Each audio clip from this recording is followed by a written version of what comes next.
All right. Run those likes up, share, subscribe, hit the notification bell, and support the channel. Got another interesting conversation, but first I want to start out with an important message. And this is the thing.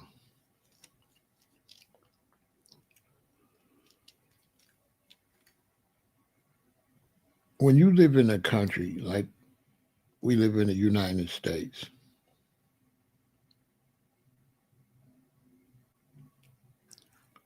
the division is a problem.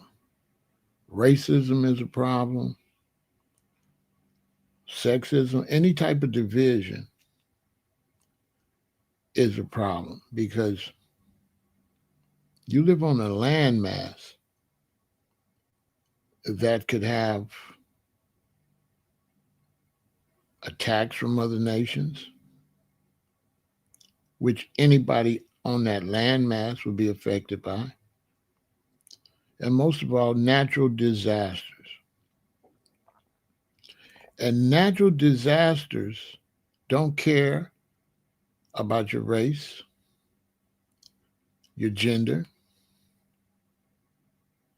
your political affiliation, your religious beliefs. None of that. And so, especially for you all that live in the United States, the division is an unrealistic concept when you live on the landmass together and you have to survive. You have to survive on that landmass. So we're in North America, we're in what they call the United States. Everybody in the United States is vulnerable to hurricanes, fires, tornadoes, hailstorms, floods, earthquakes. So the division is very unintelligent in terms of survival when you look at the big picture like Mother Nature. When you look at the big picture. You know, growing up in Chicago, I think it's snowing today. I haven't even looked out the window, but we're supposed to get a big snow. Growing up in Chicago, I'll tell you something that always would happen when I was growing up, when we used to have huge snowstorms. And sometimes Chicago would have these huge snowstorms where snow is everywhere. Okay? And 4 feet of snow in the street is a problem. The snow trucks try to get out, but they got to first open up the main arteries. So they gotta go do all the main streets first. So the side streets, the neighbors gotta do it. And the interesting thing in Chicago, and anybody born back when I was born and grew up in Chicago through the 60s and the 70s will tell you, when we would get these huge snowstorms, Chicago citizens would be stuck everywhere. And one of the problems is when it's a big snowstorm and you get your car to moving, if you stop, you might be stuck. Right? Because your car is crunching down this snow and your forward movement is acting like a plow and you're making tracks. So if you stop, are you going to be able to go again?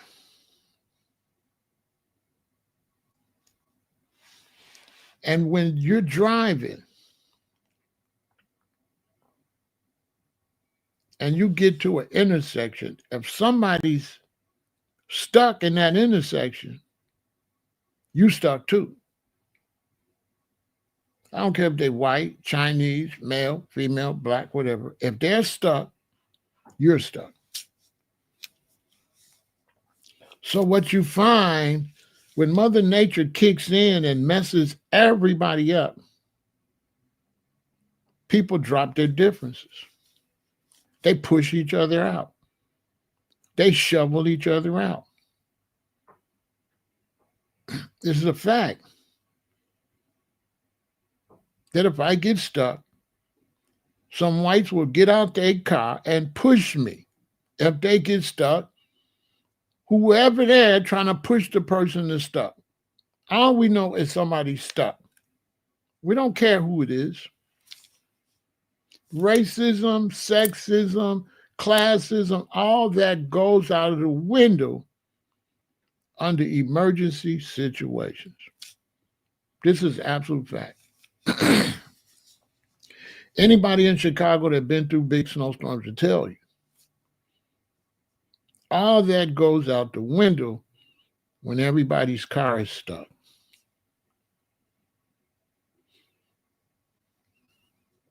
Out the window.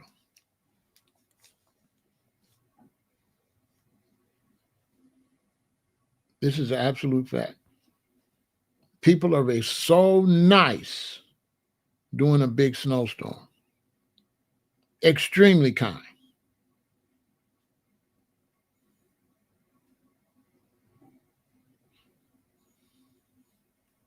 These are facts. I wanted to bring that up because we're going to talk about Pan-Africanism in the U.S. and how Pan-Africanism is in the way. And one of the biggest problems with Pan-Africanism is you're not focused on where you live at. You're focused and you're spending too much energy on Africa. But you're in Detroit. You're in Los Angeles. You were in Chicago. And you're spending all these years out your life talking about Africa. Energy that you could be spending on the territory that you're in to make things better where you at. Some Pan-Africans are so busy talking about Africa that they're not even raising any money or building any businesses here that could create the finances to even go to Africa. They just be talking.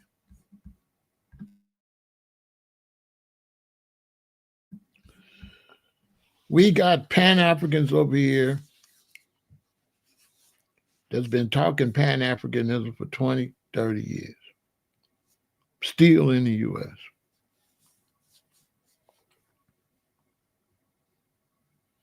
Do you have anything going on in the U.S.?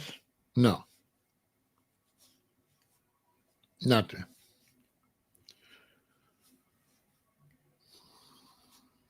Nothing at all. Are they ever going to go to Africa? No. Never. They are never going to move to Africa. They are talking imaginary talk that's outdated. We're going to get to that.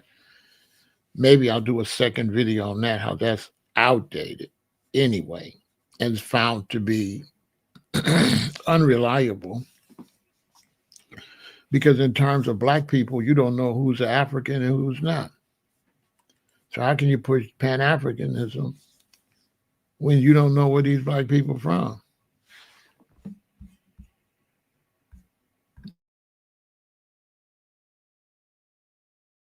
So who goes back to Africa? The Black Indians in India? What about the Fijians? What about the Samoans? The Black ones? See, it gets ridiculous. Because everybody that's dark and melanated ain't even no African. So how you going to find out who's African and who's not? How you going to know who's Native American over here in the United States? Who's an African?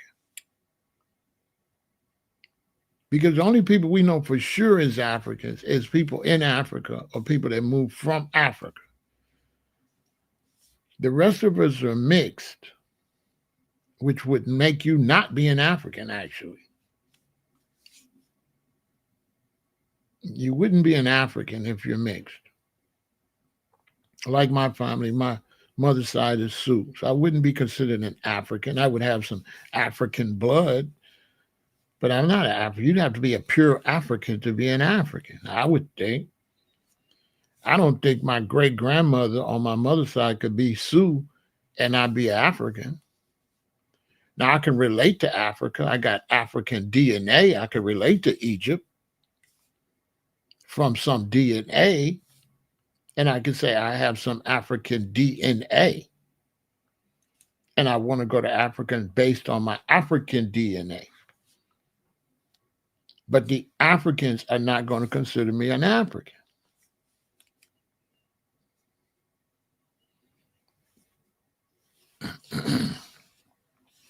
Not really.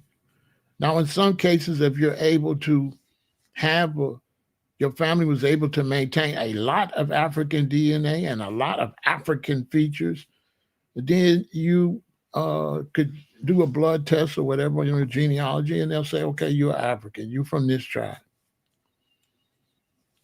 But everybody's not going to be able to get a clear DNA test that's going to show you exactly what you are. It's going to be all mixed up. My daughter took one.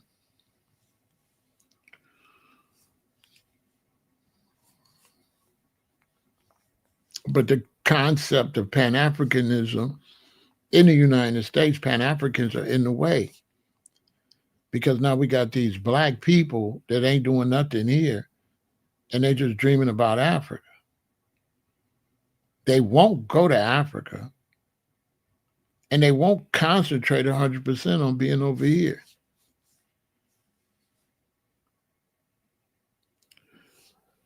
In the military, if you're a general in the military, no matter what army you're from, if you're stationed in the United States, that's what you have to concentrate on.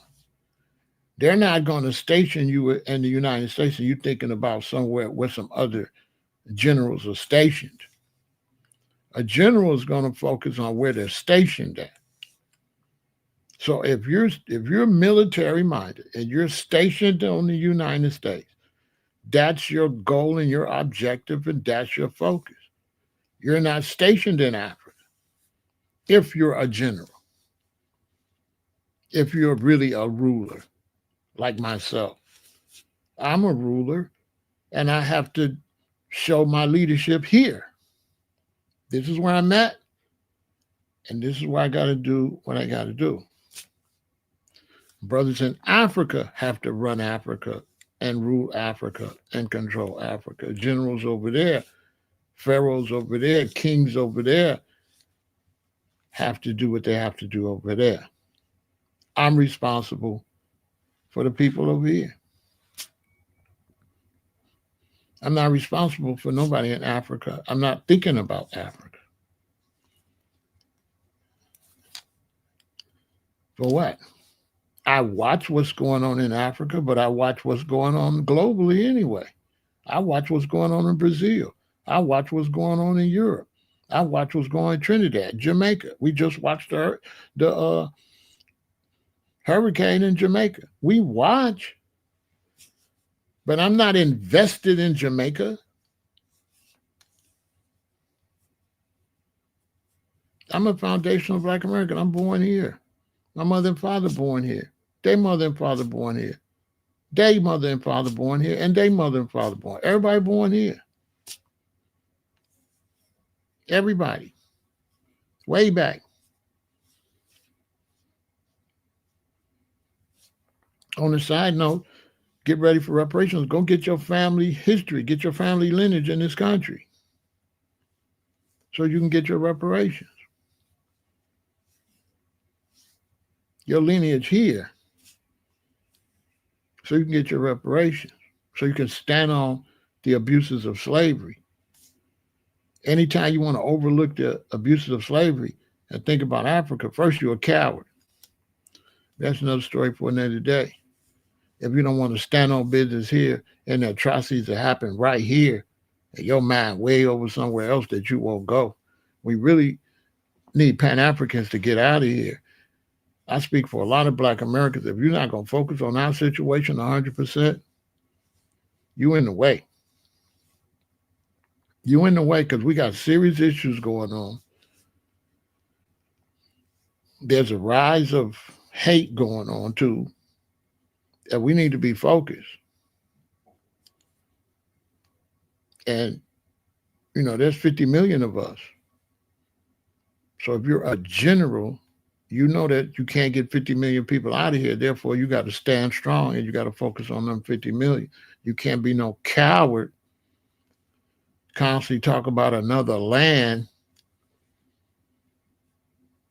and ain't standing on business where you at and call yourself no general. Unless you General Electric or General Mills, unless you make cereal, you got to stand on business where you at or you got to get demoted, period, by superior officers like myself. I'm just saying, you will get demoted. It's rank and file. Focus on over here or shut up or get out. It's real simple. Don't wait till there's a problem in your area and all of a sudden get your mind in the game. And I'm speaking to all the Black men here in the United States. Get your mind in the game. Right here. Get your mind in the game. For these 50 million people, we're responsible for protecting. I'm not responsible for protecting nobody in Africa. I'm responsible to protect these children here, these women here.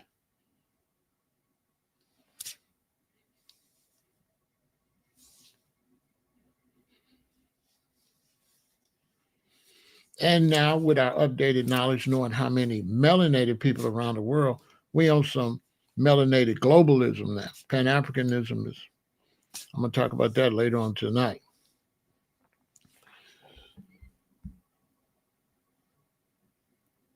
The foundation of Black Americans concentrate.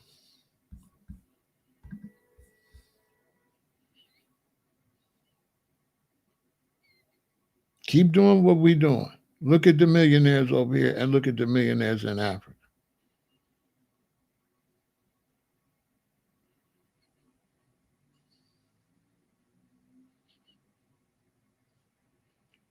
Now, you notice this says 1.4 billion in Africa. But all of them not Black. Because the statistics saying it ain't nothing but 980 million Blacks in Africa. So I found that very interesting from doing my research. If it's 980 million Blacks in Africa, but it's 1.4 billion. That's a lot of people that's not African.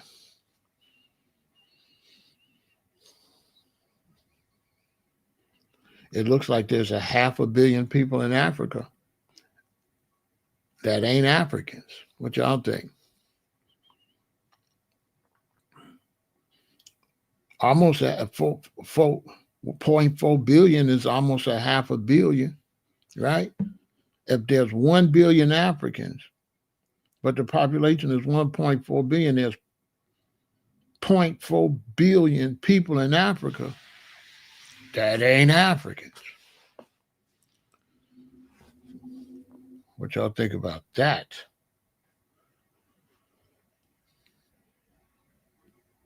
And we know they control, that 0.4 billion control much of the wealth in the military. Is a Pan-African qualified to go over there and deal with that? Or are they just talkers? Are they able to go over there and deal with that 0.4 billion that's not Black African? No, they're not. Not at all. So you all have to focus on what's going on in the United States, in your state, and in your city. You want to start with your city first. You want to put a lot of focus on your city and your state. Okay, you focus from close out. You don't focus out inward. So to all of you all watching me, you keep up with what's going on in your city economically, as far as health-wise,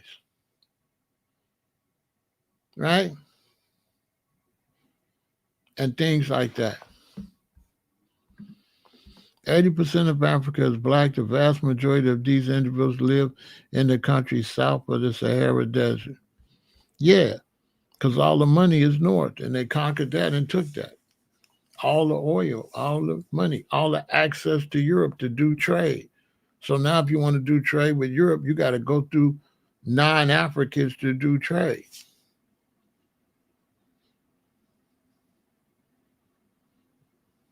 They blocking you in.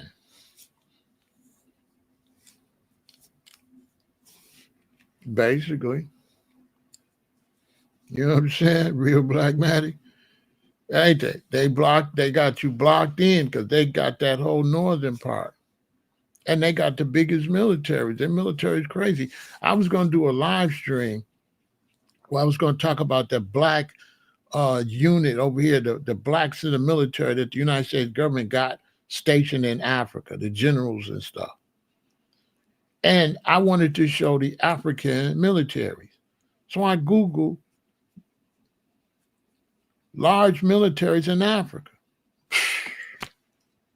It was all these light-skinned people from somewhere else was the biggest militaries. I had to struggle to find, a Black African military that looked strong, because the Black African military looked weak compared to Libya and Egypt, and it's another one up there, got a military that's crazy. And I said, dang, these invaders got the biggest military. Oh, man, they had the tanks, the jets, they had everything. The Africans didn't have nothing but some uniform and some guns. I said, dang, I could barely find strong African militaries over there. It's crazy. And then a lot of them over there, like the U.S. is trying to train them a little bit, but not enough to be effective. So, you kind of go in, you want to be able to run over these people, but you want to train them, you want to arm them, but you don't arm them enough or train them enough where they could beat you. You know what I'm saying? So if you're trained at 100%, you're going to go train these Africans at like 65%. So if they get into something, they need you to come help. Like how they're going to do Burkina. China's not going to really give them nothing enough for them to stop China from invading. They're going to give them just enough to look like they could do something.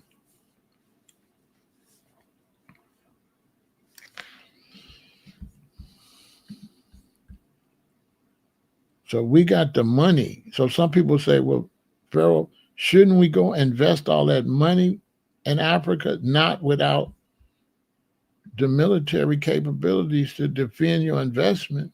No. in terms of returning to Africa, if I could take all my children and their children, I wouldn't take my children to Africa. I'm not taking my children's mothers, my queen if I had one, which I do kind of, but in terms of marriage, right? I wouldn't take them to Africa and I couldn't defend them. I can't defend my family in Africa. I got a way better chance of defending my family here in the United States where we're armed and united. If I go to Africa, you're gonna be unarmed. You can't have no guns in Africa.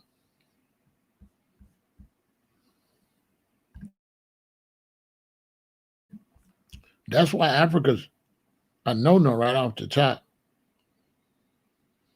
If an African leader invited Black Americans to come to Africa, and I'm negotiating, can we bring weapons? Because if we can't bring weapons, it's a no-go. It's a no, because we have weapons in our homes. I'm in Chicago, and we got Black police officers live on the blocks because Black Americans got jobs. Foundation Black Americans got jobs, and some of those jobs is police, firemen, nurses.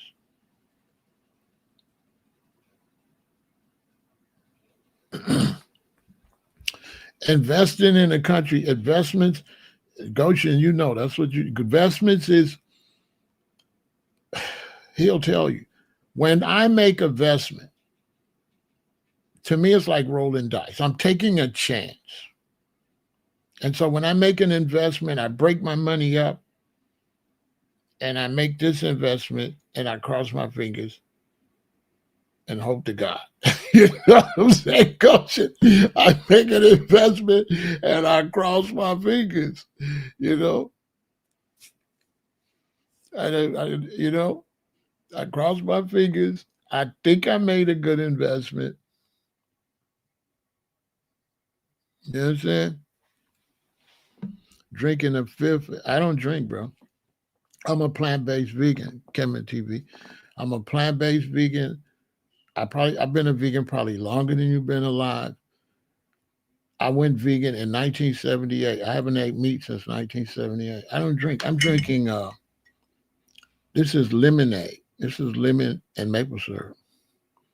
I don't drink. You drink. Your father drink. Your mother and your relatives is drunks and alcoholics and meat eaters. But I don't eat meat. I don't eat animals. I don't drink. Stop embarrassing yourself, bro. You know what I'm saying?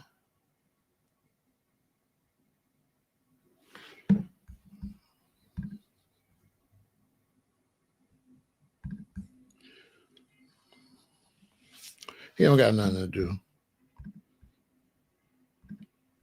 A grown man that's trouble.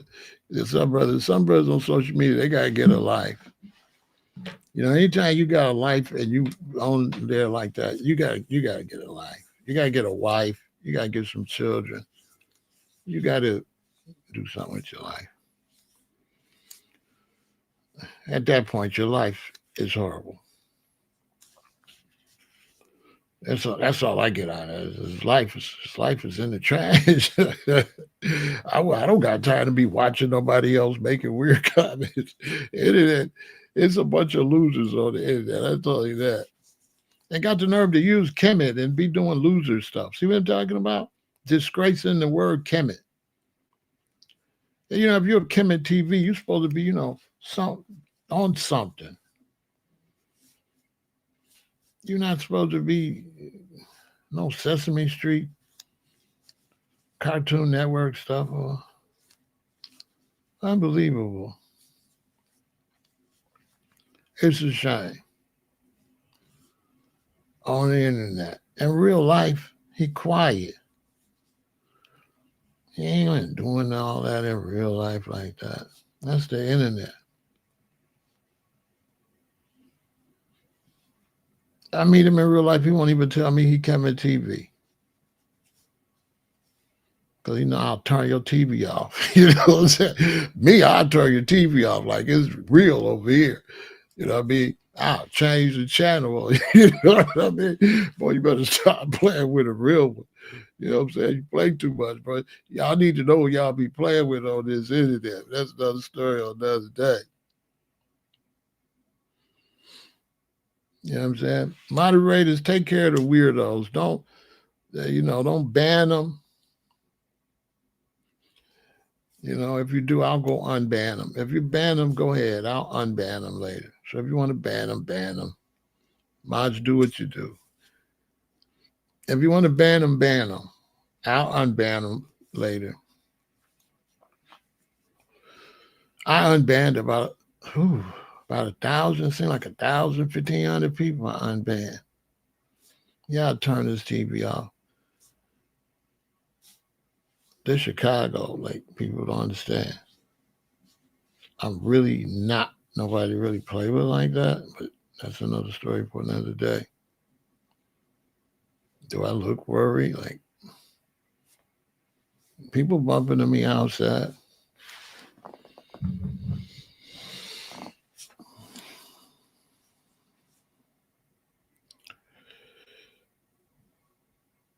So,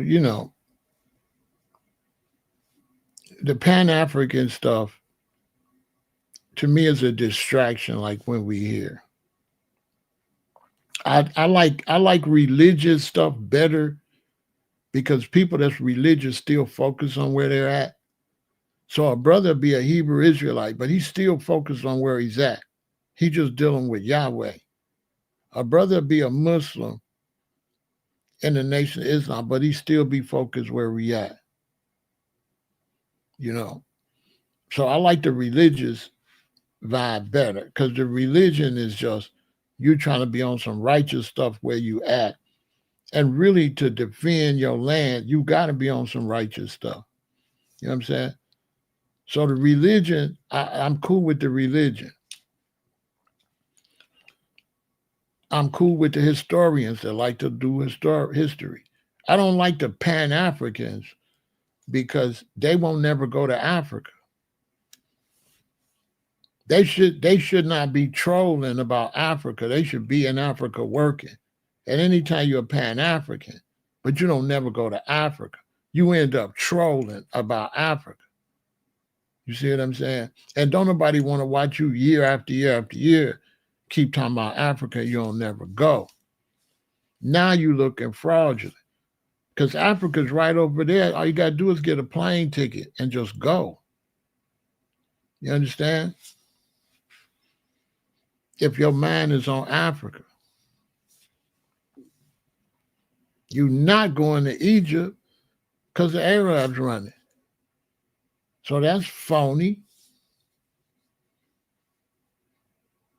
You're not going to Ethiopia unless you focus and ready for the different tribes and the tribalism in Ethiopia. You're not going to Nigeria because you got to deal with the tribalism. If you go to Ghana, they got gas prices and poverty and they protesting all the time. They barely eating in Ghana. How you going to promote to go to Ghana and you're supposed to have knowledge and you don't have the knowledge that people in Ghana are suffering? So another thing about Pan-Africans, they don't study. Ghana's going through an economical depression right now. Lost like 3 years of cocoa. They ain't making no cocoa money because they've been having problems with the cocoa crops been failing. And Ghana and Nigeria, they don't teach y'all nothing. In West Africa, Ghana and Nigeria, place like that, you got to buy gas, right? You can't survive unless you buy gas, right? Right? and gas is high. And when the gas get too high, the brothers and sisters suffer. Because a lot of the brothers, they burn a lot of gas because they ride motorbikes. They don't drive cars like that. India the same way. They own motorcycles. And so they can't function if the gas is too high. They can't do they because they be taxiing on them motorbikes. If the gas is too high, they ain't making no money. So right now, Ghana's struggling. That's why the president of Ghana been pandering with the year of return was a hustle. The year of return was trying to make some money off of us. It was a scam. It was a money grab. If he say year of return, you got a bunch of blacks from the world gonna move there. They're gonna make money off of that. Then you got more blacks. Let's say 30,000 blacks move there. But you're going to have 1 million go visit to see. And you're going to make all that tourist money from the people that fly over there to see. That's why he had the year to return. Then he had the return of the year to return something. All a scam. And out of 100% of the people that went to Ghana, 75 to 85% then left already. You know what I'm saying?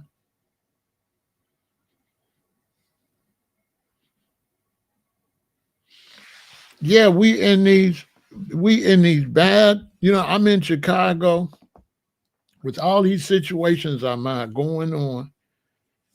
And it's not really realistic. Like in terms of Africa, it's fine to highlight what's going on with our brothers and sisters. It's fine to highlight what's going on in Jamaica. It's fine to come over here and highlight, oh, they having a conflict in Nigeria, or they having a conflict in Senegal, or they having problems in East Africa like they have right now. That's fine. But to build your whole situation and your whole thing is off of Pan-Africanism, which is based off of going back to Africa, and then you never go, is fraudulent. Because Pan-Africanism is the teaching of returning to Africa. It's not no teaching of no united diaspora. That's false.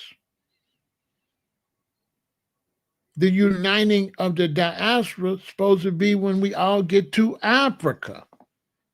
Not no united diaspora and you way in Brazil and you don't know. And these young Pan-Africans is misteaching the information. The unity of the diaspora was when we get to Africa. Not no fake Pan-African means what then? If Pan-Africanism ain't about going back to Africa, what is it? It's about just sitting around talking about Africa? That's Pan-Africanism? Pan-Africanism is just posting about Africa and ancient Egypt and ancient Ethiopia. That's Pan-Africanism? I thought that was history.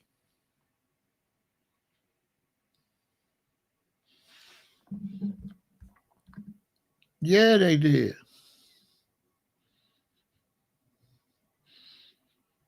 Yeah, for sure. Because you can't go nowhere without security forces. I wouldn't send y'all to Africa without no security forces. It's crazy for a general to not be talking about no security forces. And then, for a general to not be really doing nothing is crazy in itself, too. To just be talking nonsense, make believe, what happened way back in ancient Sudan, But don't nobody really, bro. It is. Come on, man. It's going to be 2026. We got serious situations we got to deal with here in this country. Serious.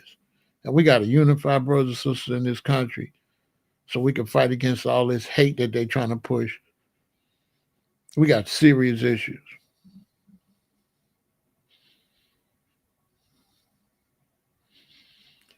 The Pan-Africanism, the main reason Pan-Africanism is flawed, and I'm going to talk about that later on this evening. And this is how I changed. The reason I changed and I dropped the Pan-African ideology is when I moved to Hawaii.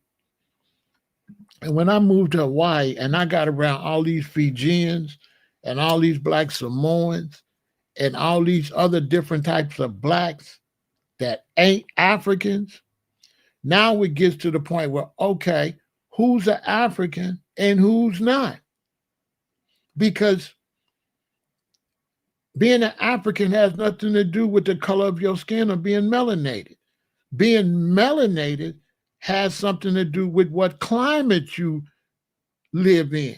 And if you live in a warm climate, like a warm place in South America, you're going to be just as Black as an African. So how do we know if you're from South America or Africa? How do we know which melanated person is an African and which one's not?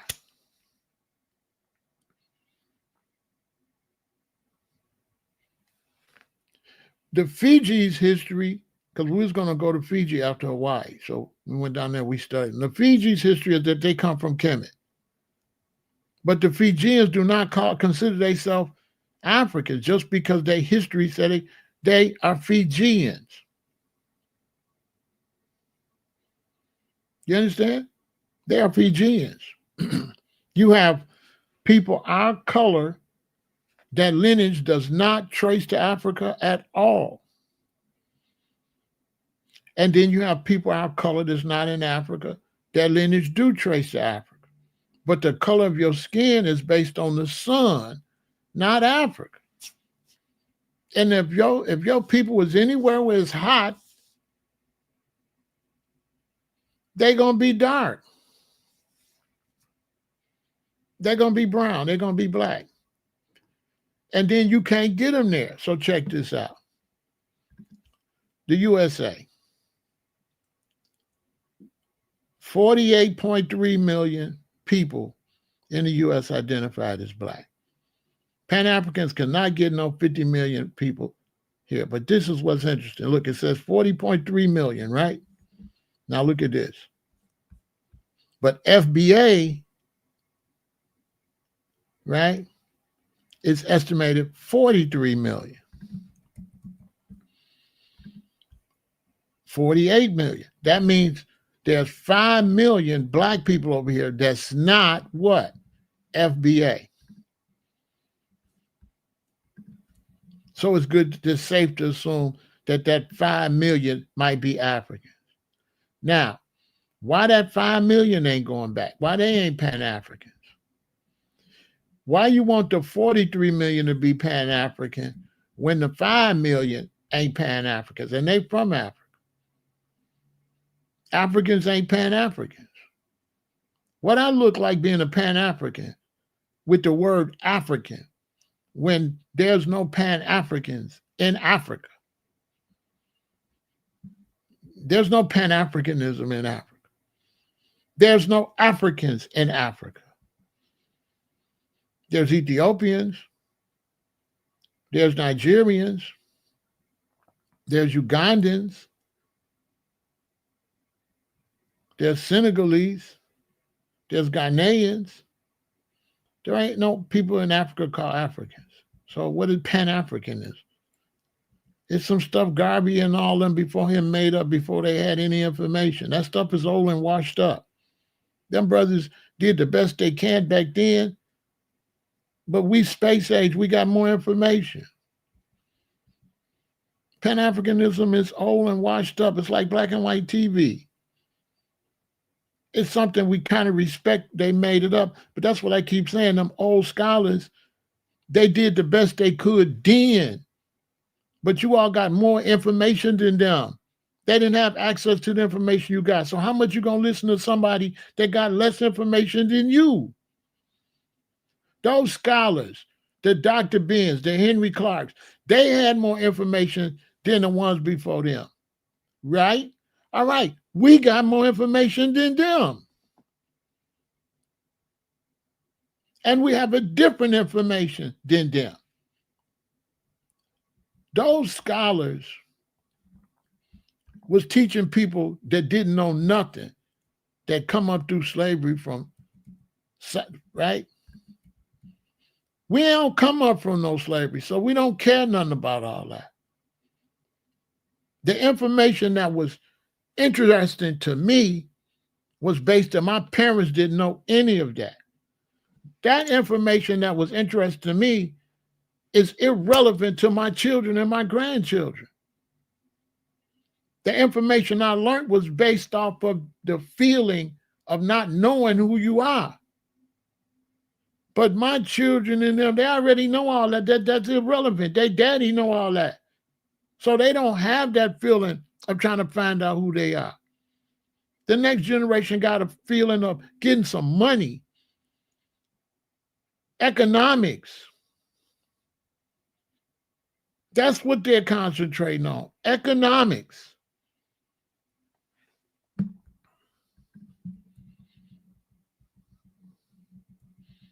They're not concentrating on finding out who they are. To them, they who they are. They don't care nothing about who they was and who the people was before them, which is right. My children, I don't push all that on them. They don't need to know all that old shit.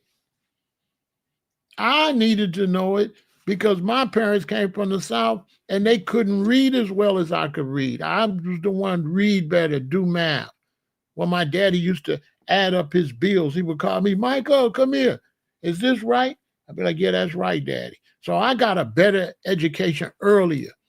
My father only went to school until the crops was ready. He grew up on the farm, my grandpa. When the crops was ready, school is out. My dad's the youngest of 13. When the crops was ready, they not going to school. They on the farm helping my granddaddy with them crops. School is out when the crops is ready. That's another thing. Pan-Africans give y'all all that old ass history. They can't tell you no real history that's tied to your real life.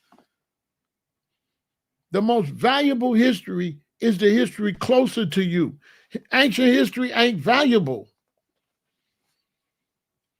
What's valuable history to us is what was going on in the 30s, the 20s, the 1800s. That's the value history y'all need to know because that's what's tied in with what y'all doing. History about what was going on back in the 10th dynasty of Kemet is useless. You ain't gonna never use that information. And information you learn that you can't use is worthless. Dr. Amos Wilson's information was only valuable then.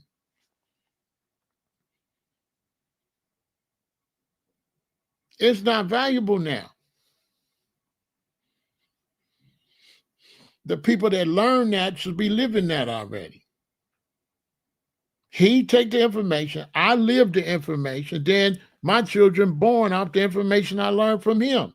If you still gotta push his information, that means the students that he had back then is lames because you were supposed to already learn that. You're supposed to already be to learn that and be practicing that already.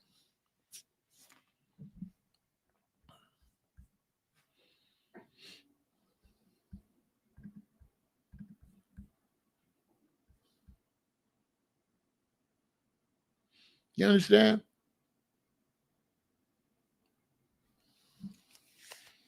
Because of history, you ain't gonna pay no bills. History is the worst class ever. Your children go to school, history, mystery. You need to know math, science, engineering.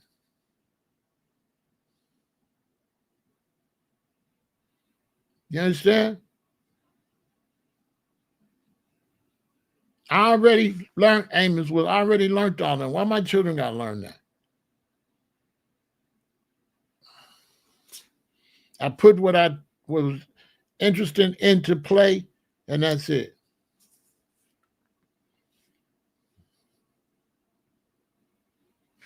You doggone right. You doggone right. When your bill, when your rent due and your mortgage due and your car note due and your car insurance and your phone, are they gonna ask you history?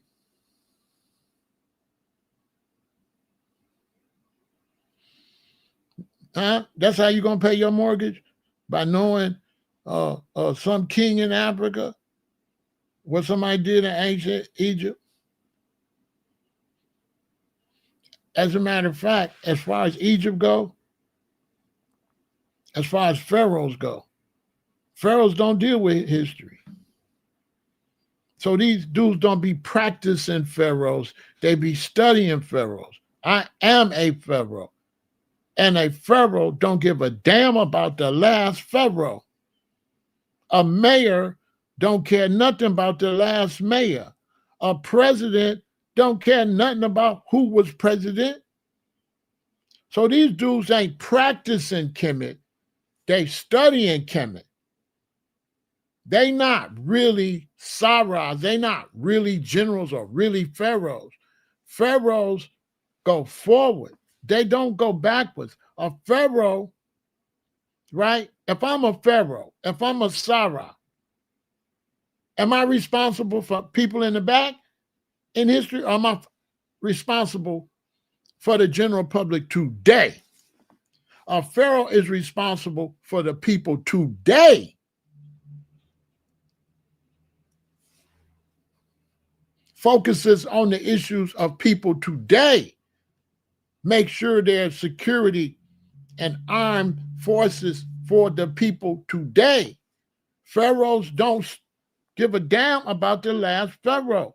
When you become the pharaoh, you take his name down and you put your name up. When you become the mayor, you take Mayor Daley down and you put, you're the mayor now. It's Brandon Johnson's name on everything. And he's not going to be talking about the last mayor. Period. So the Kemetic teachers ain't even teaching y'all how to function as in Kemet. What they teaching you, nobody in Kemet do. No pharaoh would do none of that these weirdos are doing.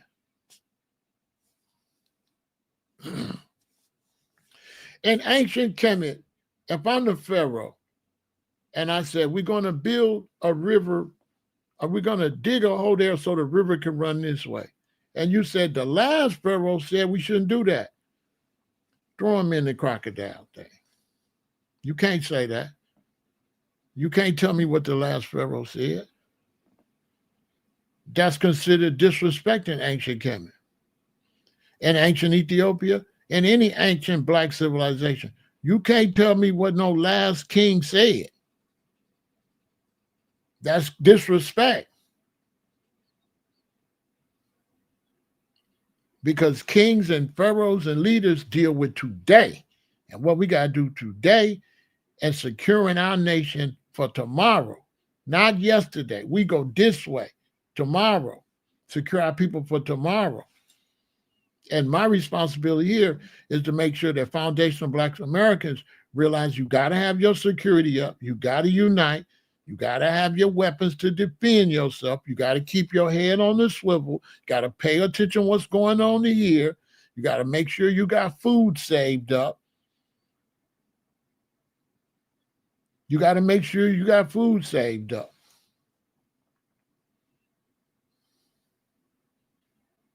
You understand? You got to make sure you can survive. You got to know what classes your children should be taking so that they can be able to make a living in the future. You got to know how can we get together and open up businesses in our community so we ain't got to go to Walmart. We ain't got to go to Target. We ain't got to keep boycotting people. They talking about boycotting people and go to a local.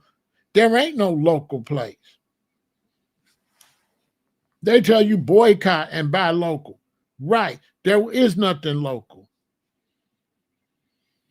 You got some fool talking about ancient Kemet and going to buy gas from Arabs in his neighborhood. Ain't got no black Kemetic gas station. Something that he should be trying to do. Where's that black Kemetic gas station? Now you ain't on that. You ain't on that. You ain't got no black Kemetic gas station. You on the internet gassing up my people about some old ass history that's worthless. Talk about some Pan-Africanism, and Black Americans here got to figure out how we can defend ourselves. What the hell we look like worrying about Africa? Marcus Garvey said Africa for the Africans. Right. Let Africans for the Africans. Let the Africans for the Africans. Marcus Garvey said Africa for the Africans. Let the Africans worry about the Africans. And that go all the way down to the state. If you in Louisiana, ain't y'all got to defend yourself? Because we in Illinois, we can't help you. By the time we get down there, they be done did you dirty. Am I right? Am I wrong? You got to focus on where you at. Survive, food, jobs, economy, raising your children, crime, natural disasters.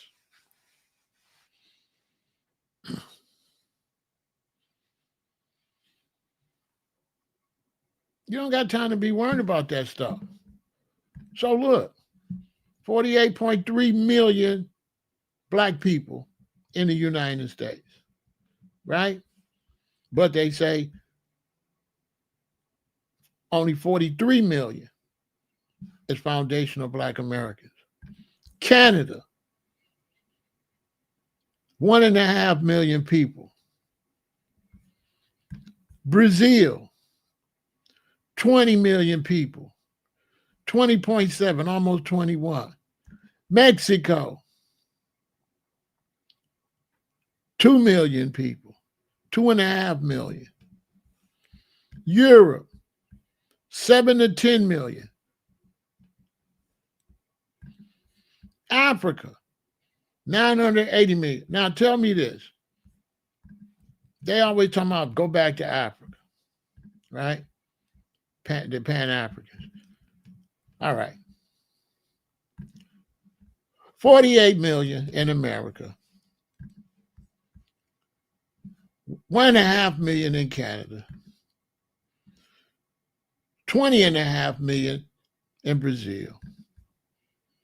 2 million in Mexico. 7 to 10 million in Europe. Can we get them back to Africa? Can we pan them back down? Can we get them? Can we get them all back to Africa?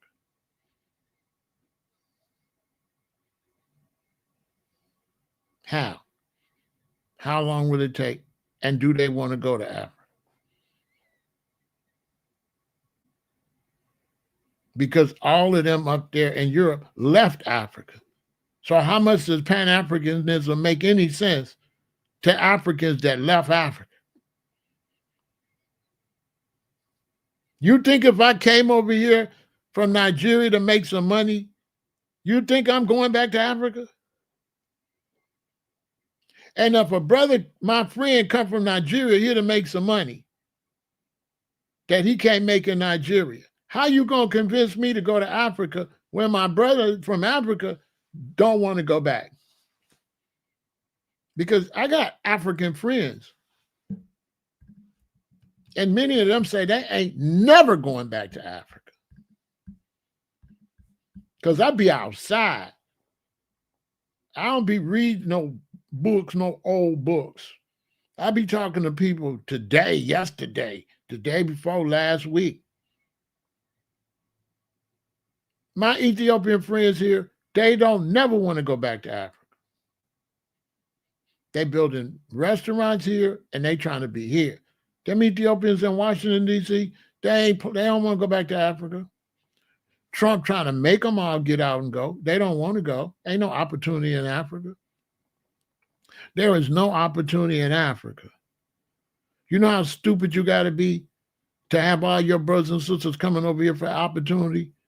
And now you talking about you want to go where they came from?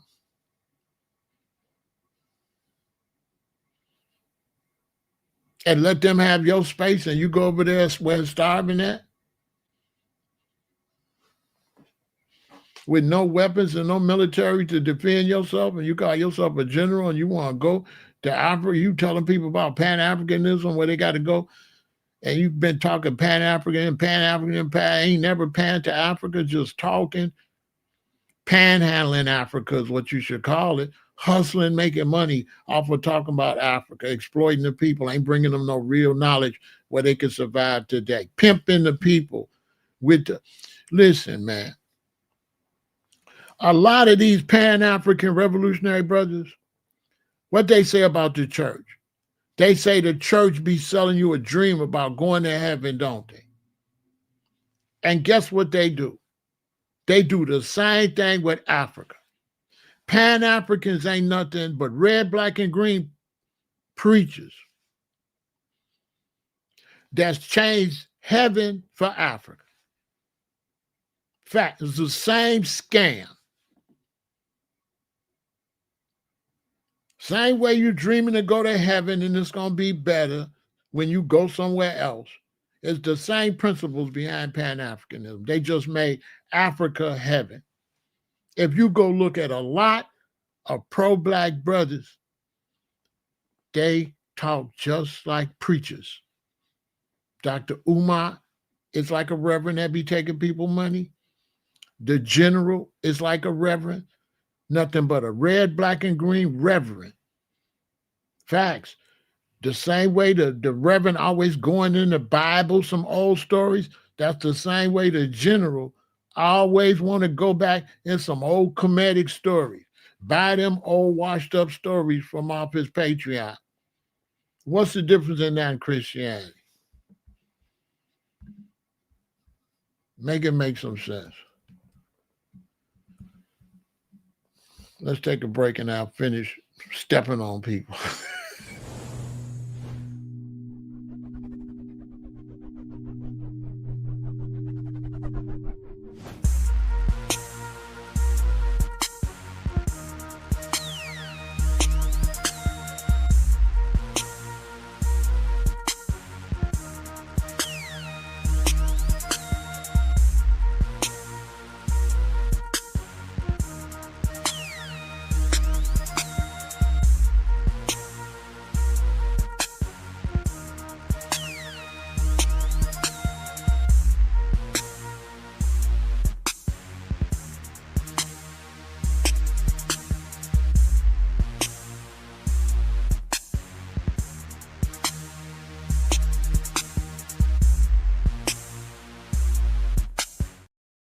The Rastas did the same thing.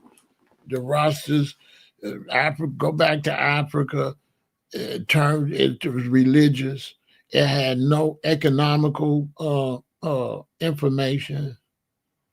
It had no kind of way for us to survive.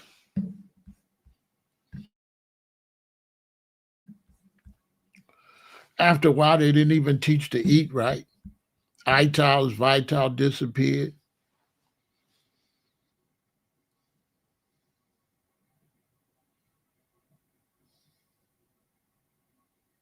You understand?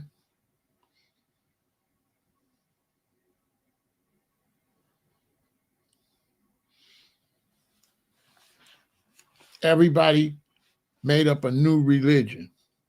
You see, let me explain something to you.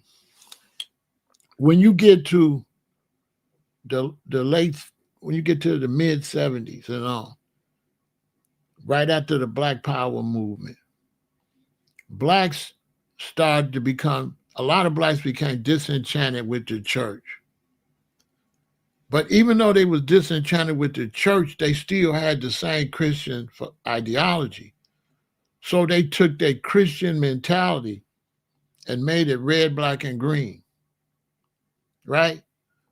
So they went and they took their Christian mentality and they went and they used the same Christian principles, right, in black consciousness. If you go look at black consciousness, now you got Q Butter over here. He can't say nothing because he doing what I'm saying. He helping the children. But he know damn well ain't nobody else doing it. He know that. Q, you know damn well they not even helping you. How much money, Q, have the Pan-African and the pro-black people sent you for that school? Not a goddamn quarter. He gonna get more money from regular black Americans than he gonna get from black conscious mothers. That's a fact. He ain't gonna get nothing from them black conscious people. That's a fact. He here doing, Q, you doing what I'm saying.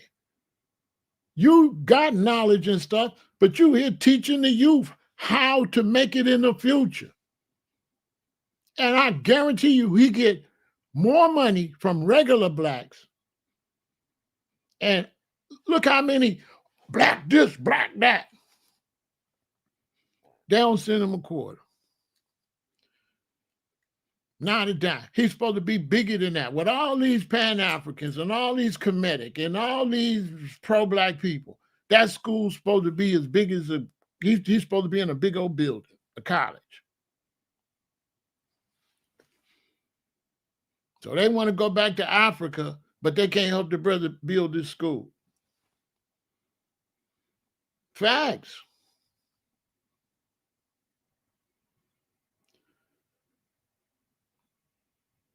They want to go back to Africa. They can't help their brother build his school.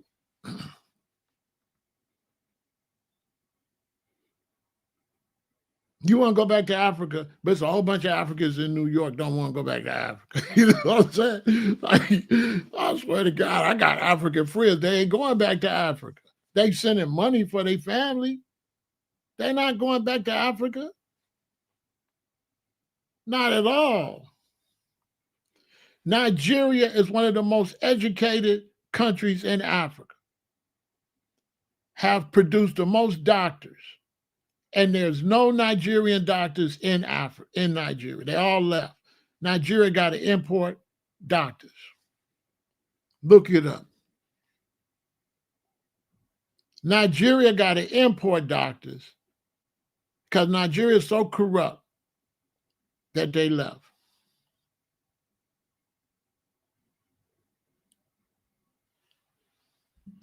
He say, most black people in love with Babylon, but America soon. Well, one thing is, Michael, you don't got no knowledge because Babylon is not a country.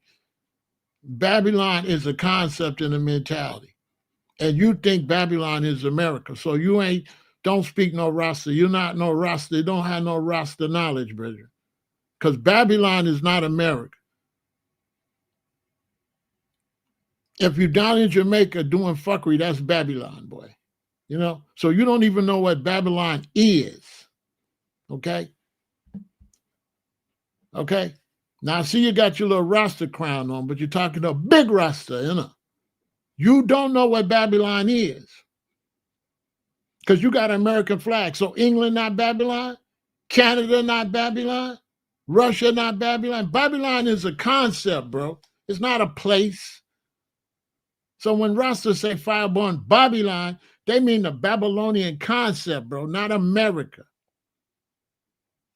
Go study, bro. Go study. This big Pharaoh over here, go study. My reputation precedes me. Listen, just because y'all don't know who I am, don't mean I ain't the man. I've been out here. My dreadlocks older than y'all. I started growing my dreadlocks in 78. How old is you? I've been plant-based for 48 years. How old are you? Because I've been plant-based longer than y'all been alive. When y'all was still eating kibbles and bits, I was plant-based. I'm the don of this shit. Anyway, I'm just out the way because I don't want white supremacy to see me. I don't want no leadership position, but I'm really the leader. To be honest, I'm the leader. Facts.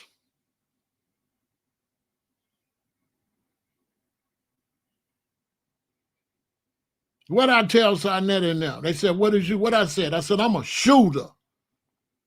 Did I not? And I never went back on that. What I tell them? I'm not Dr. Reggie. We don't even smoke Reggie. You know what I'm saying? You know what I'm saying? It's a big Pharaoh over here. You know what I'm saying? Pan-Africanism is outdated. It was a good concept for the brothers at that time. But now we on some melanated black stuff. We got to have a global mindset now. We cannot get all these black people back into Africa. Listen, first off, your name Michael Smith. Change your slave name, okay?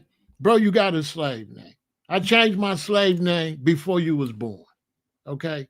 So you ain't standing on no original black consciousness. My name, Pharaoh El-Aton. I was born Michael Dwayne Stewart. Hold on.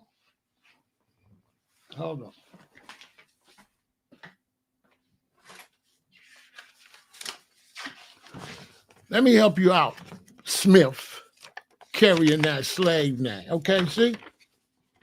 Let me help you out, Mr. Smith. See that? See that birth certificate? Michael Dwayne Stewart. Father Randolph Stewart. Mother Bessie McLeod.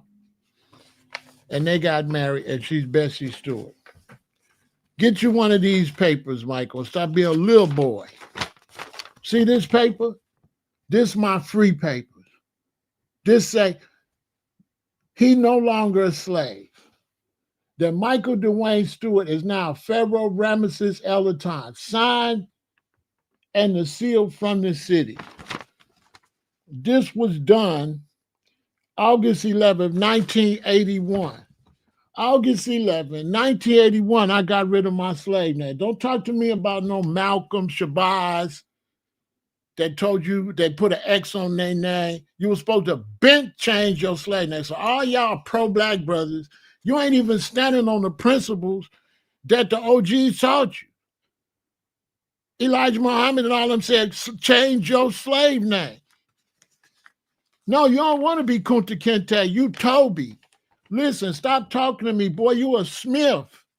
Go pick me some cotton. You understand? You a Smith. You a Smith. Pan-Africanism is a concept, Q, that a bunch of black people that ain't got a car, don't manufacture their own automobile, don't manufacture their own electronic appliances and all that. It's a concept that people like that don't even need to be dealing with. Black folks ain't got a pot to piss in or a window to throw it out of. And Pan-Africanism is not teaching us nothing about business, nothing about producing nothing for ourselves or nothing. It's just a weirdo concept that Marcus Garvey, who never made it to Africa, was pushing, and he never made it to Africa. Pan-Africanism is worthless. Anyway, you come back tomorrow, Michael. You know what I'm saying? Come back tomorrow. Come back tomorrow, because Pan-Africanism is worthless. I wasted my life, Q, with Pan-Africanism. If I could do it all over again, one thing I would not do is Pan-Africanism. I was a young Pan-African. It was a total waste of my life. Y'all young people, listen to me. Don't y'all listen to these other people, because I was a Pan-African before they was born. Pan-Africanism was a waste. I wasted, because the problem with Pan-Africanism is when you're thinking about Africa, you ain't thinking about what you need to do here. And Pan-Africans do not teach that. They talk Africa, Africa, Africa, Africa. They never break it down. The only time Pan-Africans try to break down that Pan-African is not about going to Africa is when I complain. But when I don't complain, the people don't know what Pan-Africanism is. Do y'all ever see anybody explain what Pan-African is? Never. They trying to explain it because I'm dumping on it. But other than that, the people assume Pan-Africanism is what it really is, because Pan-Africanism is repatriation. Anybody tell you that Pan-Africanism is not about return to Africa, don't know the knowledge. Pan-Africanism is repatriation. Marcus Garvey said repatriation is a must. And the three principles of Pan-Africanism is repatriation, rehabilitation, and reparations. If you don't got them, you are not Pan-African. Pan-Africanism is definitely about returning to Africa. And all the originators of Pan-Africanism taught going back to Africa. Every last one of them. Cromwell and all of them, they taught go to Africa. The three before Marcus Garvey taught Pan-Africanism was go to Africa. That's a fact.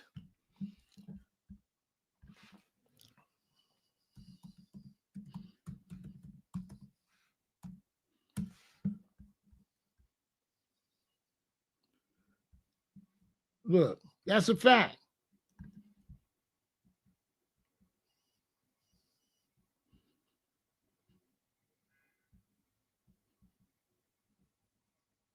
Hold on, watch this.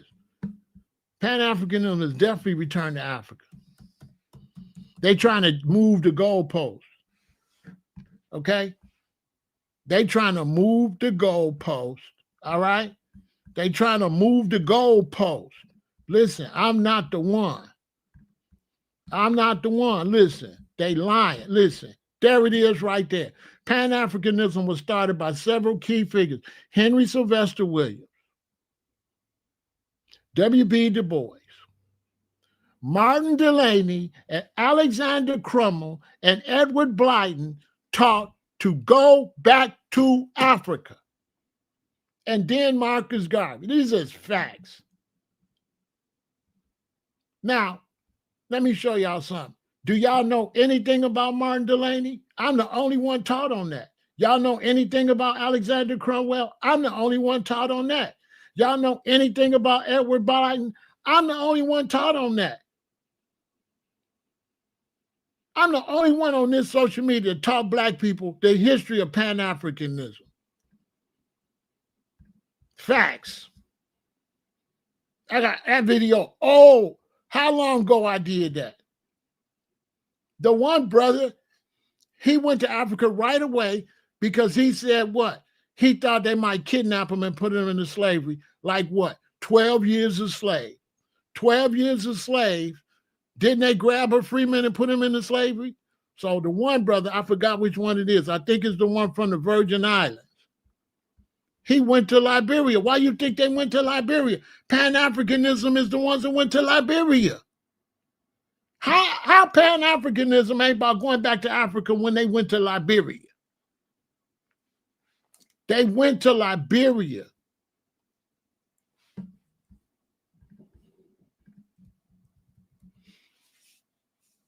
And Du Bois moved to Africa. Garvey didn't make it. Du Bois went to Africa. Du Bois went to Africa. One of the leaders of Pan-Africanism went to Africa.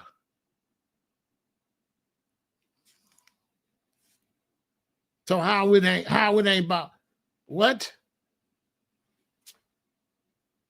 How is it Pan-Africanism without Africa? They trying to move the goalposts. No, it ain't about going back to Africa. Y'all brothers need to go study before y'all be out here talking to the people. Go study. Because Pan-Africanism is based on return to Africa. And how you going to tell me when Rasta the one that pushed Pan-Africanism anyway? Rasta, I just did that one the other day. It was Rasta that made Pan-African big in the United States. That's a fact. We was doing Black Power and Black is Beautiful. It was Rasta that pushed Pan-African. And I'm how long I've been, okay? And Pan-Africanism has always been Africa for the Africans. It's always been repatriation is a must. That's a fact.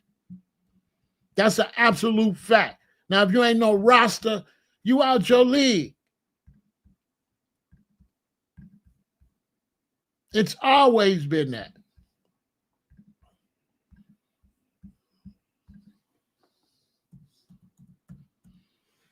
It's always been Africa for the Africans. And Rasta was the one that pushed that. These is facts. I seen the general talking about Pan-Africanism ain't about going back to Africa. I'm like, man, you was a ballhead. You wasn't even born. You know, it'd be killing me, man. These dudes don't be born. They don't be on nothing. You know what I'm saying? Wasn't even born. You know, man, that all happened in the 80s. How old was he? How old was he when Pan-Africanism popped in the United States? Because this me. What you see on my net, Africa, right? Just like what? 81? 1981? How they gonna tell me what Pan-Africanism is? When at that time Haile Selassie was the emblem for the Rasta, and it was all about going back to Ethiopia. And Rastas went to Shashamani. Rasta didn't go to Shashamani. Rasta didn't say, how can we sing King Alpha's song in a strange land? Meaning they want to go back by the rivers of Babylon, where we sat down and there we wept when we remember Zion. For the wicked carry us away, captivity required from us a song. How can we sing King Alpha's song in a strange land? That's Pan-Africanism before y'all was born. Period.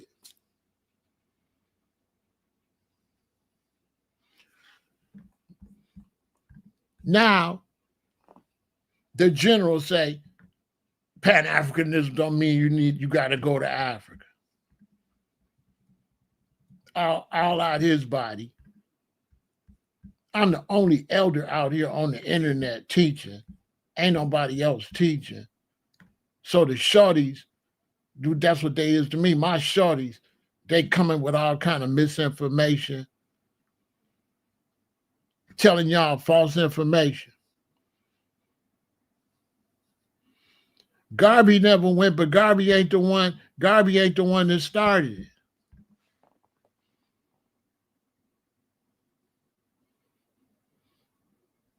Garvey never went, but Garvey's not the founder of Pan-Africanism. Garvey's a Johnny come lately, like, no. Once again, here's the founders. Henry Sylvester Williams.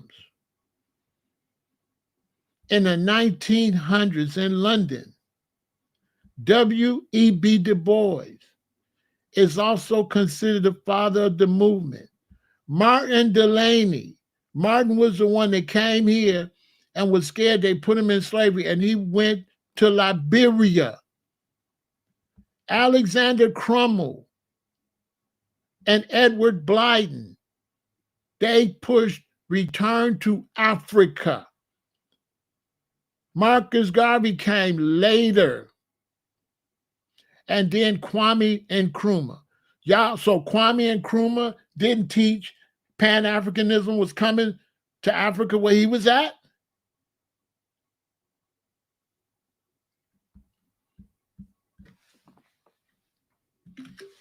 This is Pan-Africanism. So the general been too busy reading about Egypt and ain't read no more recent history. How many times I tell y'all, these brothers, they be so busy reading ancient history, they don't even know 1900 history.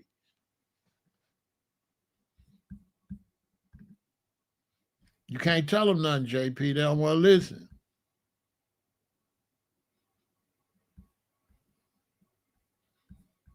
They don't want to listen. Like I said, Garvey was later. Garvey is not the founder of Back to Africa. These brothers is. Garvey was way later.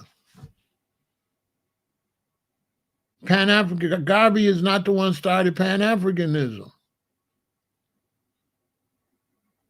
And Pan-Africanism was the concept to go back to Africa.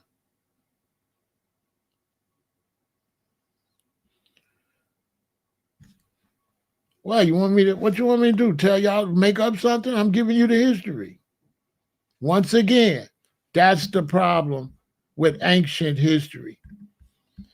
And I keep telling y'all, don't be studying ancient Kemet.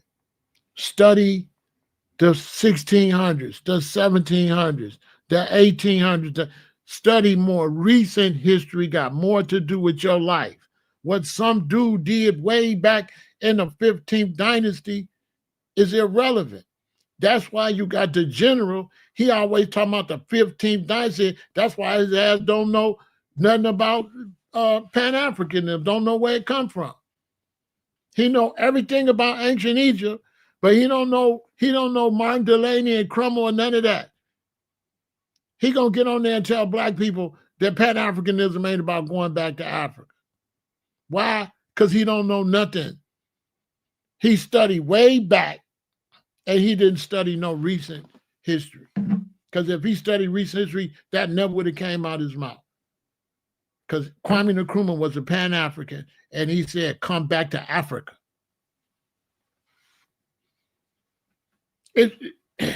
That's why I'm out here. We're going to get the record straight. Let's set the record straight. Let's set the record straight. But the thing is that when you look at it, it's 50 million black people over here. You have to be realistic. It's 50 million black people over here, and these 50 million black people got to learn how to do for themselves. And that got nothing to do with Africa. The hell with Africa. You here, and you're responsible for 50 million people that you cannot get to Africa. You don't make boats. You don't make planes. You don't make anything that can travel to Africa. So if you're going to go to Africa, you got to go beg the Europeans for a ticket to go. So at what point are we going to get realistic, stop crying about Africa and think about Africa and start thinking about New York, Chicago, California, Detroit, Dallas, Houston, Miami? When are we going to start thinking about our people here now? Our people that are here now. That no Africans came to get your black ass. That's another thing. Africa got almost 1 million people, got all the natural resources. Not one African king or nothing built no boats to come and do nothing. Whose responsibility is for us to be in Africa? That's the Africans that sold us responsibility to fix that. In case you don't know that history, the Portuguese came down to West Africa. They was trading stuff like glass, guns, liquor. The West Africans was beefing and fighting each other. The West Africans offered slaves to the Portuguese. The Portuguese did not ask them for slaves. The West Africans say, would you like to have our enemies that we captured in war? The Portuguese said, no. What are we going to do with them? They convinced them to take a few of them. The Portuguese took the few Africans they had got in trade to Portugal, and they sold fast. Facts. So then when the Portuguese seen they could sell fast, that's how the Spanish found out, because Portugal and Spain like this. When the Portuguese found out they sell fast, they said, come, they can't sell us some more. The Africans was not selling their own people. The Africans were selling their enemies. That's also false information. The brothers was not selling their own people. In Africa, if I'm going to war with you, you're not my own people. If I'm in this tribe and you in that tribe, the other tribe is not my people. That's why Pan-Africanism is flawed too, because they got you think that the Africans is a group. They are not. There's 3,000 tribes there. They are not Africans. So when you say the Africans sold their own people, that is incorrect. That's only correct if you look at them as African. But this tribe sold that tribe, and the other tribe is not considered their people. The tribe you're going to war with is not your people. So they did not sell their own people. They sold their enemy they was warring with. After they ran out of enemies to sell, the whites decided, let's just go take them.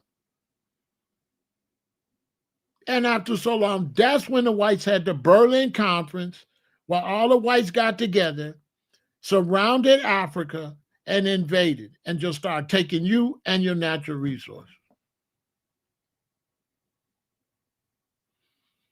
That's the fact. The Africans did not sell their own people. A tribe sold their enemy tribe. But because they teach you the Africans, you think they're Africans. They are not Africans. There's no such people as Africans. They're Nigerians. They're Ghanaians, and they're not even that. Nigerians not even Nigerians. They whatever tribe they are. Like Ethiopians are not Ethiopians. How many times I've told you all that? There's really no such thing as Ethiopians. They are Roma, Amhara, Tigrayan. And they got 3 different flags, and they fight against each other. There's 3 different flags under the Ethiopian flag. So when Haile Selassie promised black people to come to Ethiopia, it was just black people. But black people didn't go, Rastas went. But the land Haile Selassie gave them, Haile Selassie's Amhara. The land Shashamani is a Roma territory. So when the Rastas came in a Roma territory representing Haile Selassie, they enemy. So they bulldozed the Rasta camp, beat up a lot of Rastas. And Rastas had to leave because there's no Ethiopia. They was in a Roma territory. But Haile Selassie's Amhara. Africa's tribes.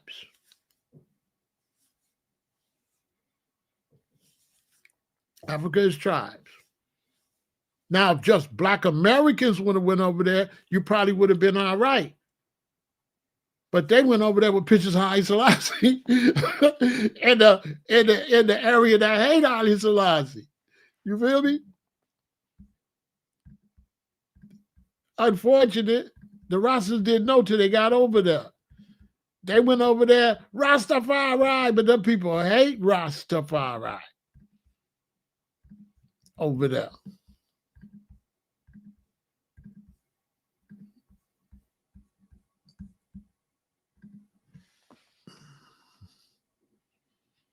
You ain't gonna get this nowhere else.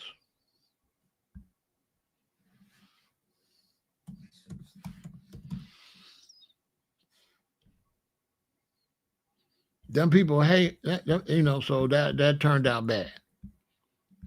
That turned out bad. There's no such thing as African. There's not even no such thing as the countries. Pan-Africanism was made up by some brothers didn't know no better, right? So I can't really trash their knowledge. You have to put their knowledge into perspective. They made that up in a more primitive time. But what they made up is not actually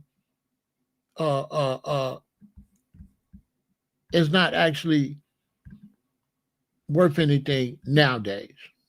Pan-Africanism is not realistic in this era. It's an old concept. It's not a concept that has any value today. None. It's some young brothers And you know, everybody's scared to tell the truth, basically. It's like we live in a time now where they got these philosophies and ideas. And if anybody try to teach something different, you like the people that said the earth was round and they said it was flat. So it's like I'm shaking up these concepts that people then bought into, and they don't want to let go, basically. So I'm like the bad guy because I'm not supposed to say none of this. But the thing is, I'm the boss. I'm the number one scholar, to be honest with you. When I seen Dr. Ben, I was 20, 21. When I seen Ben was young when I seen him and talking crazy. We ain't gonna get into that. But he wasn't really right and exact like that. He was foul. You know what I'm saying? He was foul. Facts. Saying a bunch of stuff he ain't had no business saying. See? This is up in Europe. See the statue of Haile Selassie? See the Ethiopians broke it? This is the Roma up in England tore that statue up. They hate Haile Selassie. Ethiopians tore up that statue, some Roma, because he Amhara. It ain't just that. You know, he had certain things going on with him. You know, Dr. Ben's an Ethiopian. And when Haile Selassie got in on the throne, Dr. Ben family had to run. They was on the wrong side of things. So his daddy had to flee. So Dr. Ben's daddy had to flee Ethiopia. But Ben, he had some good information. But the thing is,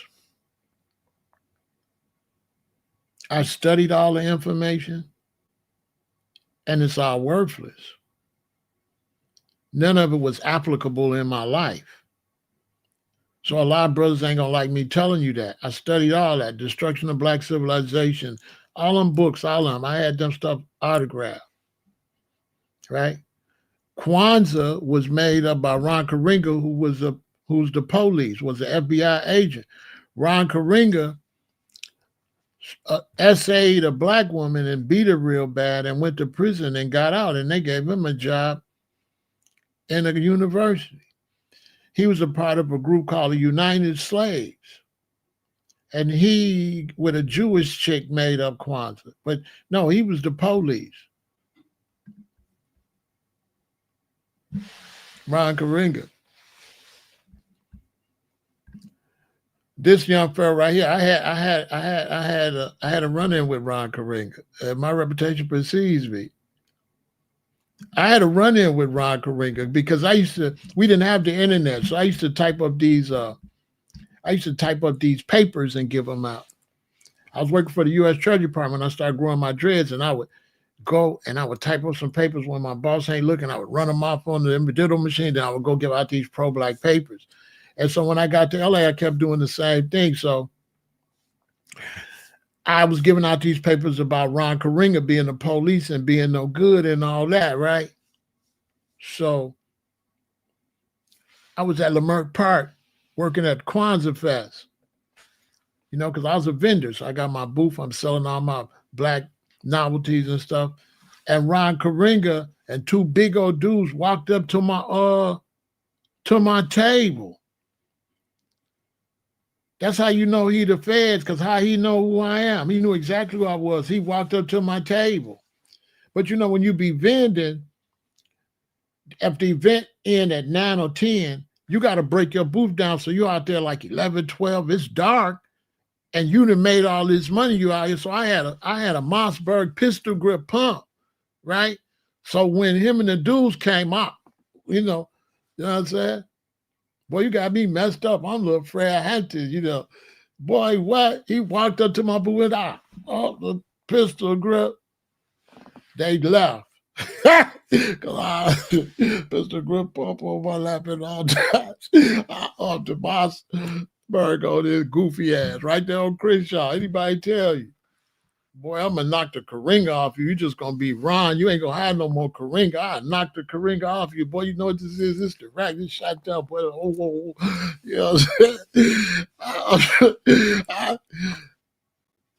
I just went because I used to lay it in the box right there and put a T-shirt over it. Because you know, dudes be tripping out here. This South Central, you know what I mean? That man came to me. He like a short, stubby dude, but he had two black, tall dudes like security trying to intimidate me out. You know what I'm saying?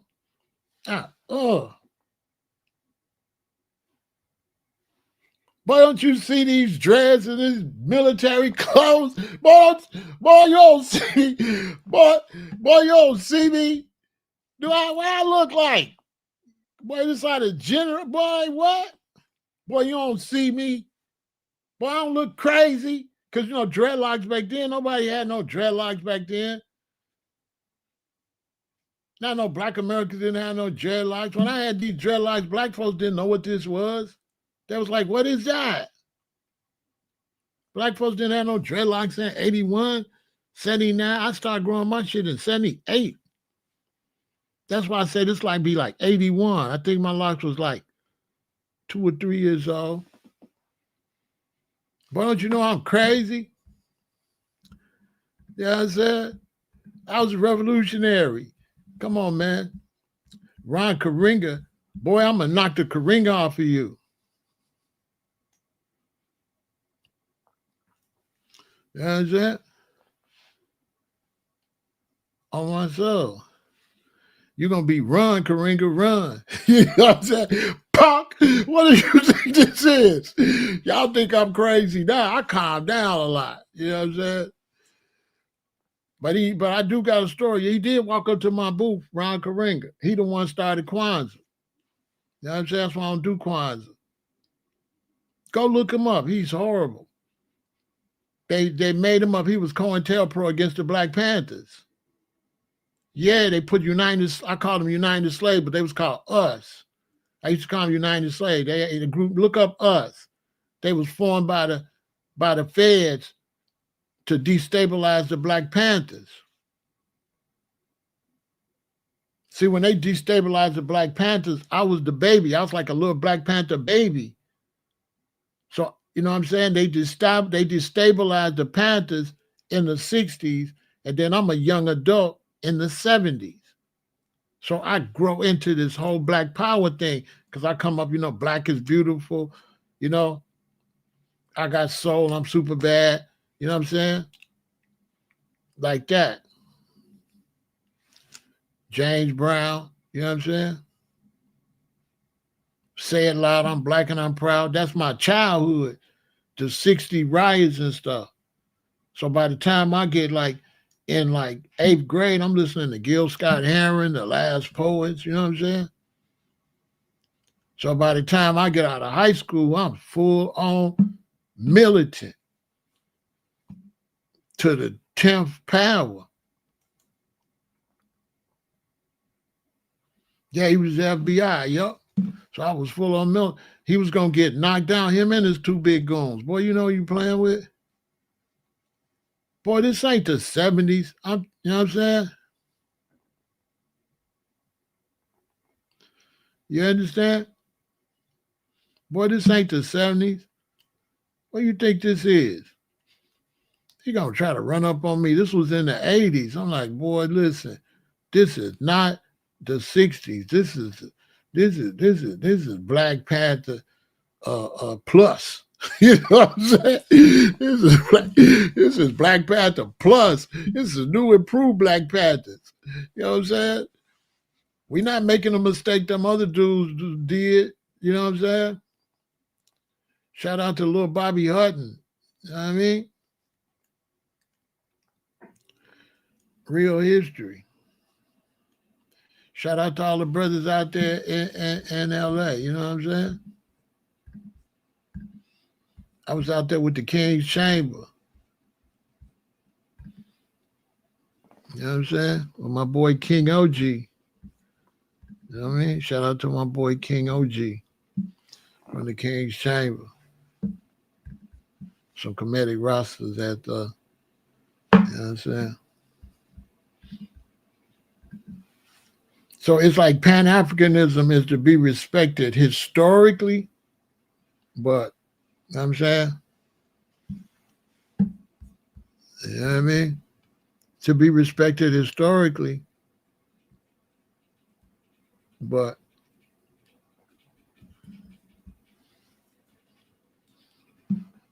you know, for young black people now, y'all need to get skills and trade, and y'all need to start like producing. You got to produce, like, you know what I'm saying? Yeah, yeah, yeah. I'm a Neefu. I'm in Ra, King OG. Yep, I'm a King's Chamber official. You know what I mean? You know what I mean? Out there, you know it's real. You know it came back. As a matter of fact, when we first got there, because we was comedic rosters, and they was comedic rosters, and we was foundational Black Americans, and they was foundational Black Americans. So it was crazy.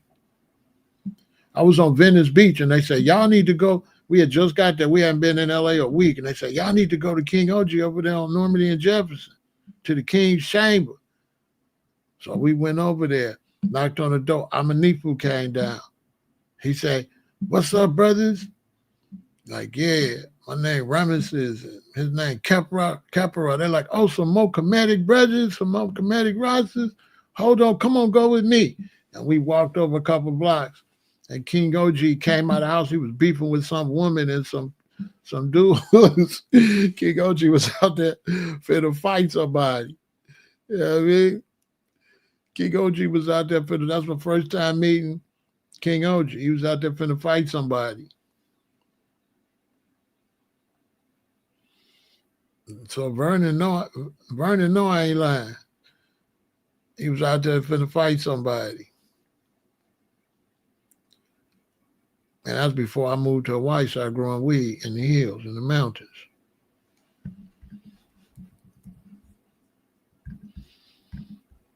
You know what I'm saying? I moved to Hawaii on the Big Island. I started growing up in the mountains. You know what I'm saying? That's my boy in front of me. We both came from Chicago to LA to Hawaii. We went to Oahu. They say all the growers on the Big Island. We out to the Big Island. That's me in the back. You see them stalks over my shoulder? We was on our way to Africa. That was the plan. We was on our way to Africa, but I didn't want to lead the Black Americans over there. I didn't want to leave Black Americans, so I turned around. I had an angel come to me and say,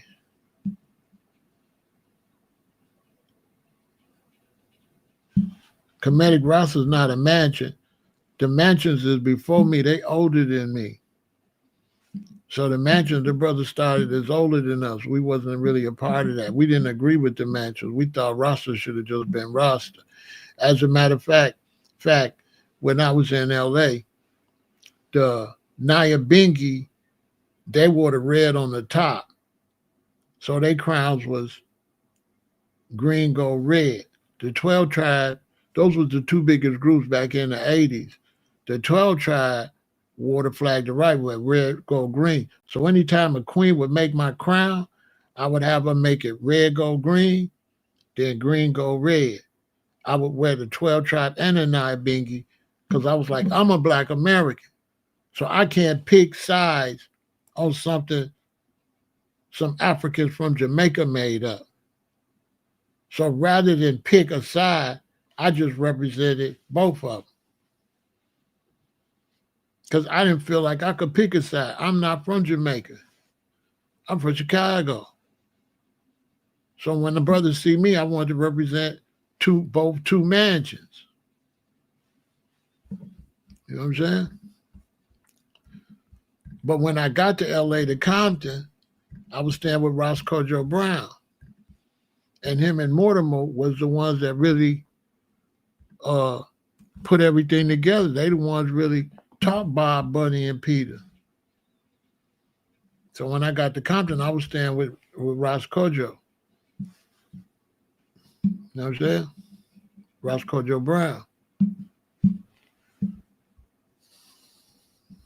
Because the dude we were staying with, his brother sent us there. So you could stay with our brother. He got dreads. His brother lived in Compton. And Kojo lived in Compton. So one day we stand on the bus stop. A van pulled right by us, stopped. A Rasta got out and said, "Yes, brethren." I said, "Yeah, man." And then he pulled over two houses and parked and walked down us and said, "Come on." And that was Roscoe, the one from the yeah, I'm Rasta. I'm a comedic Rasta.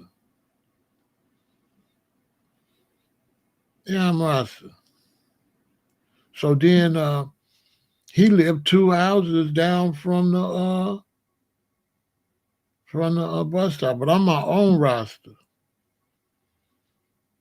I'm getting ready to start a mansion. I'm my own type of Rasta though. I'm a comedic Rasta.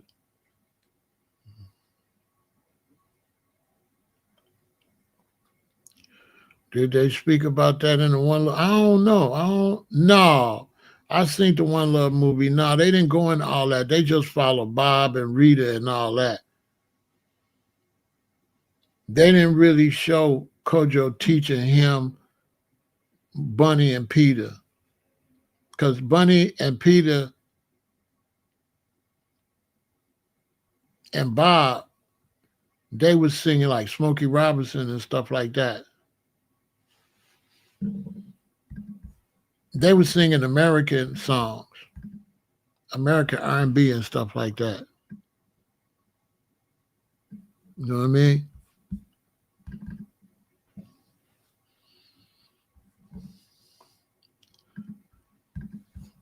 They were singing doo-wops and stuff. They didn't have no dreads and stuff. These the elders that taught to them and they started dreading up.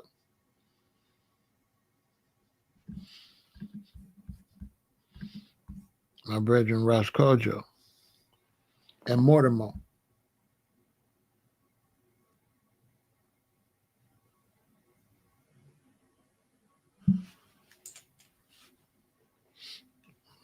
Do the I worship? Do I worship Haile Selassie? What you mean by worship? It's Rastafari. You already. If it's Rastafari, it's Rastafari. So what kind of question is that? I'm not like the Bobo Shante that turned it into a mockery and turned it to some churchical nonsense. Or some of you brothers, y'all turned it to churchical nonsense. You churchical Rastas, y'all fake. Rasta was a revolutionary movement. Rasta wasn't no churchical thing. The new weirdos with their head wraps and stuff on, that's a distortion of Rasta. These is the same thing I say about the black American. These people that was raised Christians, they became Rasta and tried to make Rasta as close to Christianity and what they mama and them did at the church. So they turned Rasta into churchical nonsense.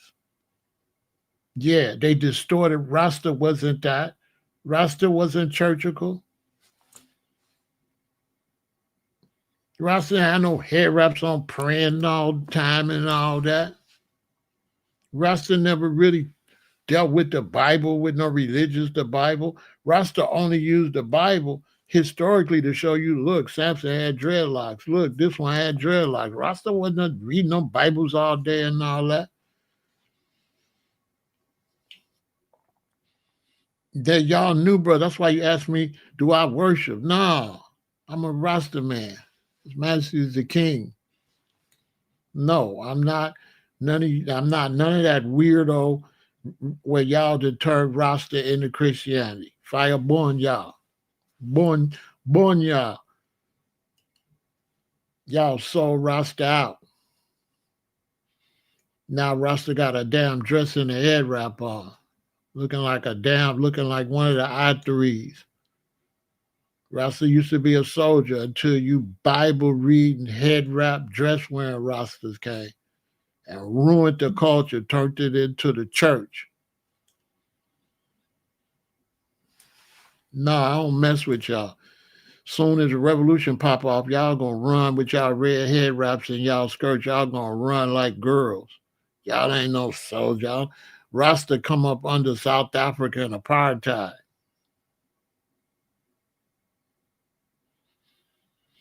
You know what I'm talking about. If you ain't, you know what I'm talking about. You from Chicago, you already know. You already know. How old are you though? Because the Ethiopian World Federation, they ain't on nothing. They don't represent no Rasta. Them the sellouts. Them the ones sold His Majesty out. The Ethiopian Orthodox Church the one sold His Majesty out. The Ethiopian Orthodox Church. Oh, you're a female. Okay. Hey, listen, Queen. The Ethiopian Orthodox Church, the one that got on the radio talking crazy about His Majesty the day he left the throne. They was on the radio trashing His Majesty. Yes, the Ethiopian Orthodox Church is the enemy.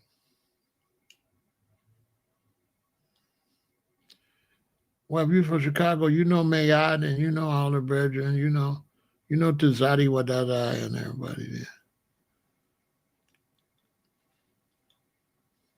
So now when I was in LA, one of them, Abuna, whatever you call him, one of them Ethiopian dudes, he came trying to convert us into the church, trying to convert Rasta into the Ethiopian Orthodox Church, trying to make us a Christian. Over time, all them fake Rastas that really wasn't no revolutionaries, that was some Jesus Christ Rastas, they all made Rasta churchical and helped destroy Rastafari culture. All them churchical Rastas, fireborn, all them, they turned Rasta into nothing. Now all the men look like they sing with the I3s, with a head wrap on their head. You wasn't supposed to have that head wrap on. Only priests supposed to have that head on. All y'all with them head wraps ain't no priest. It ain't that many. It ain't supposed to be that many priests. Everybody is a priest. You're supposed to be a Levite. There's supposed to be a few of us that represent that. Now, they all on that. You know what I'm saying? They done sold Rasta out. You know what I'm saying? They done sold Rasta out. Now Rasta got a head wrap on. You know what I mean? Need to be on stage talking about could you be love? Could you be Rasta? This was the only ones used to have on head wraps. On my soul. These was the only ones used to look like that. Our queens used to wear head wraps. We used to wear the crown, man. Rasta wear a crown. Right? You ain't never seen a whole bunch of Rastas in the 70s and the 80s with no damn head wraps on. Rastas wore crowns. Now, Rastas dressed like the actors. You understand? Now Rastas look like the actors and they done sold the whole thing out. Once you turn it churchical, boom, it's gone. Now here come Babylon gonna take it from you. Let me just let this sit here for a minute. I'll be back.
Yeah, see?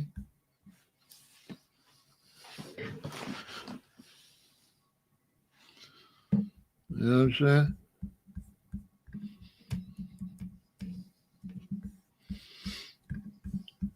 Am I a Rasta? I'm a grown man. I don't got to answer you. Who is you?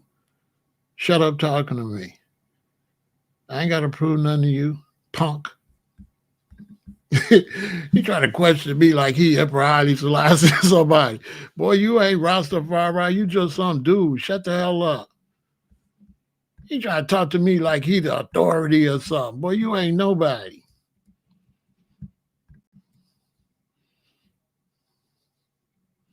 You ain't nobody. Shut up talking to me. Is you a Rasta or not? Boy, mind your business. Go raise your kids. Man, go raise your kids. Get your ass out of here. Come back tomorrow. Boy, go raise your kids.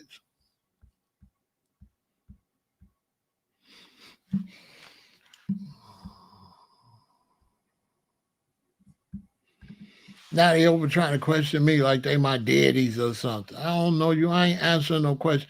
Let me tell you something. You start asking me questions like you the police or it's interrogation, I'm not finna answer. It's a certain way you got to ask me a question.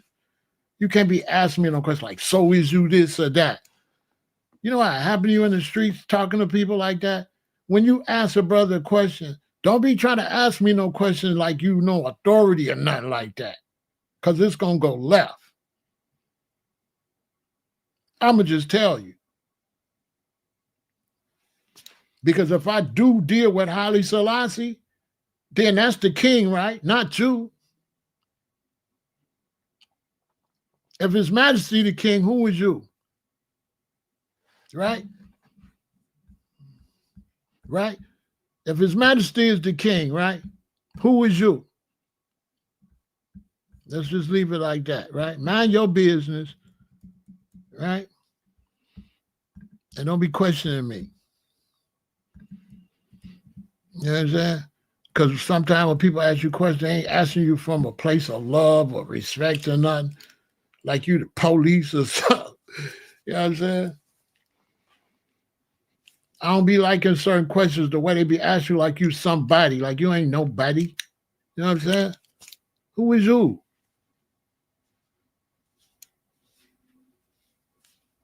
Trying to give me the third degree like your opinion gonna matter anyway. I don't give a damn about your opinion, what you thinking and like that. What I eat don't make you shit. And you don't pay no bills. I gotta take care of myself. You ain't taking care of me. My mother and father passed away. You ain't my daddy. You better go raise your children. Some of y'all with all them questions, go raise your children. Go ask them what they've been doing. Like that, like the dumb way. All them questions and answer like you somebody. Who is who?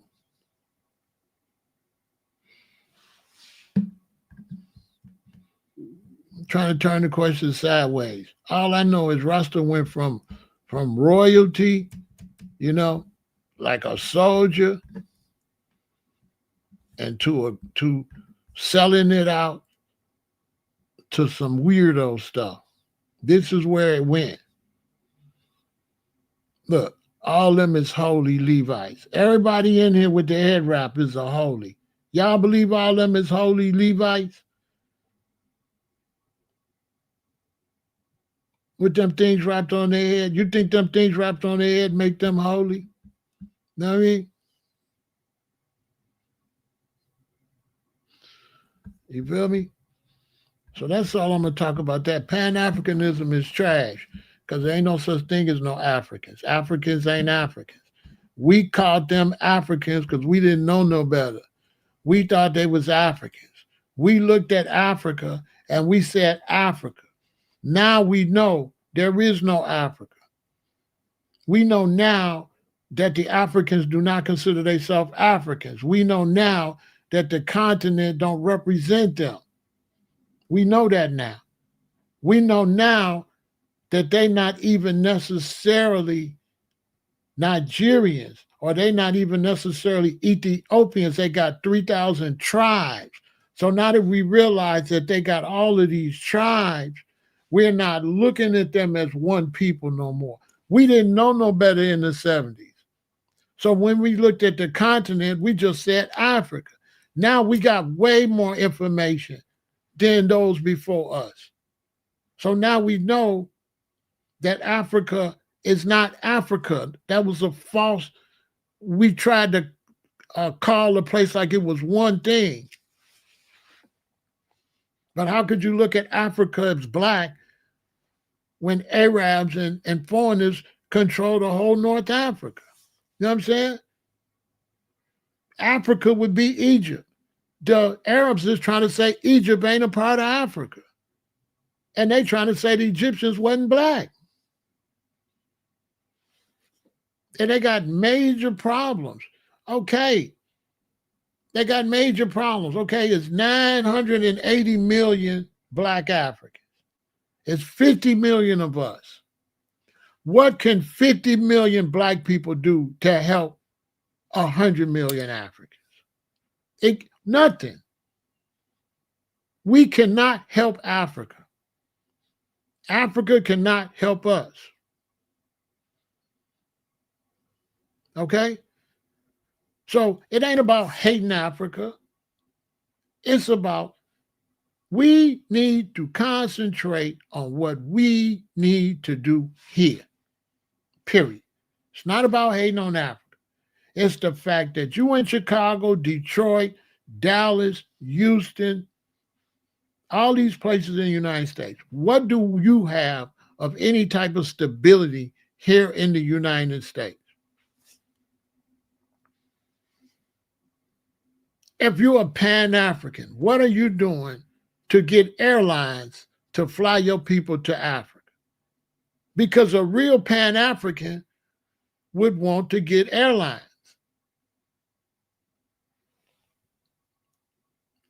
A real Pan-African that believes that black people should go back to Africa would be trying to build airlines to fly their people to Africa. A real Pan-African.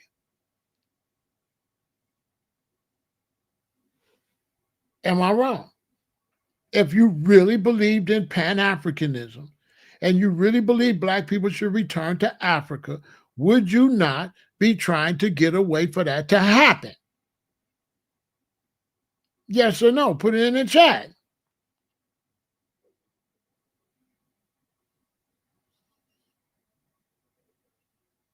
Put it in the chat. If you believe black people should go to Africa, would it not be your responsibility to develop a way for them to get there? And if you ain't trying to develop no way for them to get there, you're a liar. You're fraudulent. You're just using Pan-Africanism for identity. You're just trying to identify as something you think is possible. You ain't really trying to get nobody to Africa. Should you be considered a serious Pan-African if you ain't really trying to help people get to Africa? If you was a Pan-African and you was trying to get away from this country because you believed the Europeans in this country was no good, would you get on their plane to go? If you're a Pan-African and you believe those people don't mean you no good, would you get on their plane? If you can't trust them, you want to go to Africa, you'll let them fly you there? I'm just saying, y'all got to make some sense to me.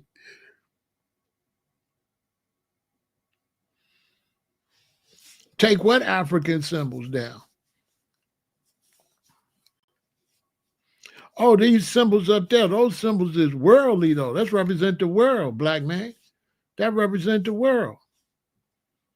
These stars and these pyramids and these symbols ain't African symbols. You got to go study. Them symbols don't represent Africa. This represent life. This don't represent Africa. See, black man lion, you still got a slave name. You're not like Big Pharaoh El-Aton. So that's why you black man lion, because you bootleg.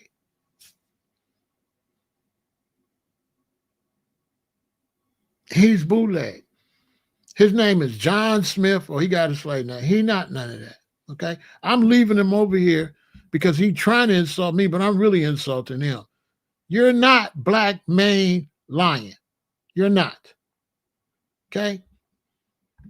Your name is John Robinson or Kenny Smith or something. You's a Negro, bro. You're not like Big Pharaoh.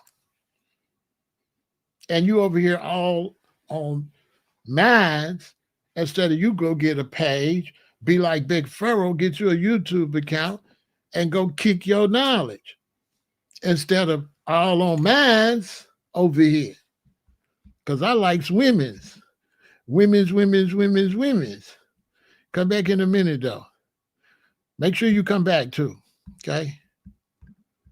Don't you make sure you come back. All right?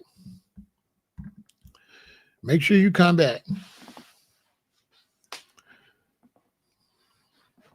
Somebody watched a couple videos talking about boule. Y'all watched a couple videos, huh? They ain't barking. Listen, they don't mean no harm. They just having fun. They don't mean no harm. Don't y'all get upset over them. They're just having fun. Don't y'all get upset. Don't y'all get upset at Black Lion Man. He just having fun. I'll be pushing buttons. I can't push people buttons and then get mad when they react. I'm pushing buttons. You know what I'm saying? You know what I'm saying? I'm pushing buttons. Trust me. So I'm not mad that they mad. They mad. You know what I'm saying? I'll be pushing buttons. I can't push buttons and then get mad when everybody responds. I push buttons. I really stepped on a lot of stuff over here. You know, I stepped on some stuff over there. This is Big Pharaoh. I stepped on a lot. I did a lot of stepping on over here. You know, I stepped on some stuff. You know what I'm saying? Goshen, no, I'm stepping on stuff. Ain't not Goshen. It's like, oh, he didn't say that. I'll be stepping on stuff. See, I used to be little Pharaoh, and the elders would be like, no, my youth, you don't know. You know what I'm saying? So I had to stay in my lane. But all the OGs, they wouldn't be surprised. They know me. My reputation precedes me. I've been a little bit of a problem. This ain't nothing new. This just new to y'all. This ain't nothing new. This ain't nothing new. You see, people build philosophies and they don't improve them. Right? But any philosophy you build, as you go, you're going to have to tailor it. Because you build it here when you know this much. Now you know this much. What a lot of people do is they hide their new knowledge just so they can stick with their old concepts. So they hide their new knowledge and they just go along to get along. But to me, if you're talking to the young people, you want to give them the new knowledge. I don't want to give them the old knowledge now that I know better. Why would I give you my old Pan-African concept when now I know Africa got 3,000 tribes? Why would I do that? When now I can tell y'all the facts. Okay?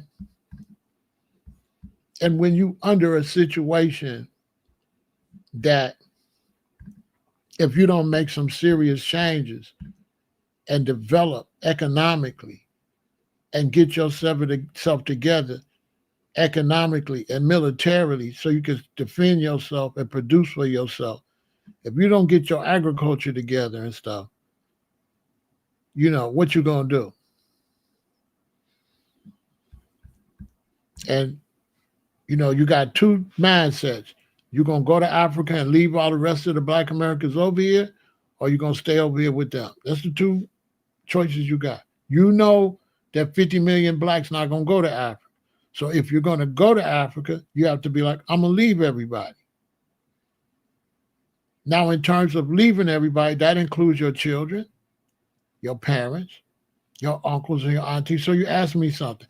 Is it noble for me to go to Africa and leave my sister, my niece, my nephews, my great nephews and great nieces, my children, my grandchildren, my cousins? Is that honorable for me to go to Africa and live with people that's there with their relatives and leave my relatives?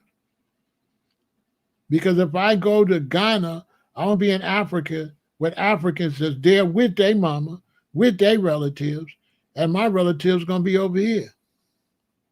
Is that honorable to leave my family to go to live with other people and their families? Is that honorable? Should I leave my 6 children over here to go to Africa? Because they ain't going. They grown. I have 6 adult children. Put the answer in the chat. Should I leave my children and my grandchildren and go to Africa and live with people that's there with their children and their grandchildren? Put it in the chat.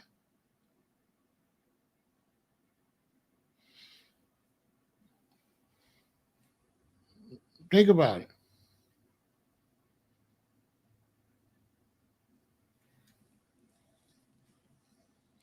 So if you say, well, if you stay here, it's going to fall, that means it's going to fall on my children. That means it's going to fall on my grandchildren, because they're not going to leave just because I want to leave.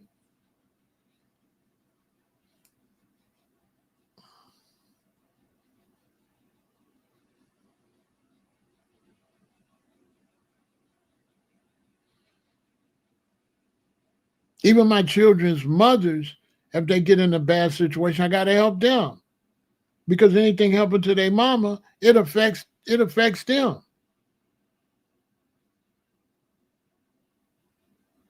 So if they got in a real bad situation and my daughter called me and say her mother going through something real bad, and there's some kind of way I can send some money to help, if a trauma happened to the mother, it's going to traumatize my daughter.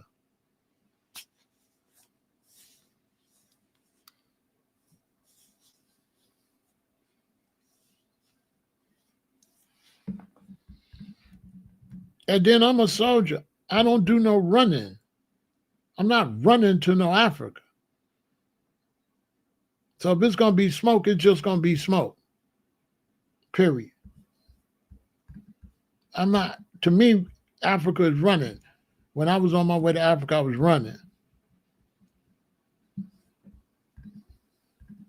To me, that's running. To me, it's running. And to me, it's not military mind state to be talking about the generals and lieutenants in Africa. They can handle what they do. And us generals and lieutenants here need to handle what we do. And the generals and lieutenants in Jamaica gonna have to handle Jamaica. And the generals and lieutenants in Trinidad gonna have to stand on Trinidad. That's why we got different branches of the military. So as Black people, you're supposed to stand on your place where you at and handle whatever got to be handled there. And us as Black men in America, we got a responsibility to make sure Black people in America is safe. I don't have to worry about brothers in Africa. They got soldiers over there to defend them. Ethiopia got soldiers to defend Ethiopia. Nigeria got soldiers. Burkina got soldiers. Everybody got soldiers. It's 50 million Black people over here. I wouldn't be comfortable leaving them. When I got to Hawaii, I was on my way to Africa. My guardian angel came to me and said, Pharaoh, say, when you get to Africa, if you turn on the news and something bad happened to a lot of Black Americans, how would you feel? That was the day I decided to come back. Because I realized that if I was in Africa and I open up and see somebody was over here attacking y'all, I'd be pissed I wasn't here. That's a fact. That's the real reason I came back. Because I realized, no, I can't leave. I can't leave them over there. I can't leave y'all over here. That's not gonna happen. And if you ain't no foundational Black American, I don't expect you to understand because you already done ran from wherever you at. You already ain't standing on nothing and ran. So if you ran out of Africa or ran out of Jamaica or ran somewhere and didn't stand firm and build where you at, of course you got to run like a little girl mentality. That's all you do is run from your homeland, from where your relatives is at and leave them.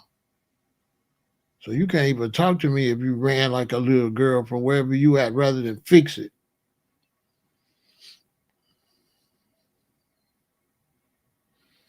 You understand? It's just a matter of beefy. It's just a matter of not leaving my relatives. I don't want to go live in Africa and I can't see my children and my grandchildren. What I'm trying to leave I got grandbabies, a lot of them.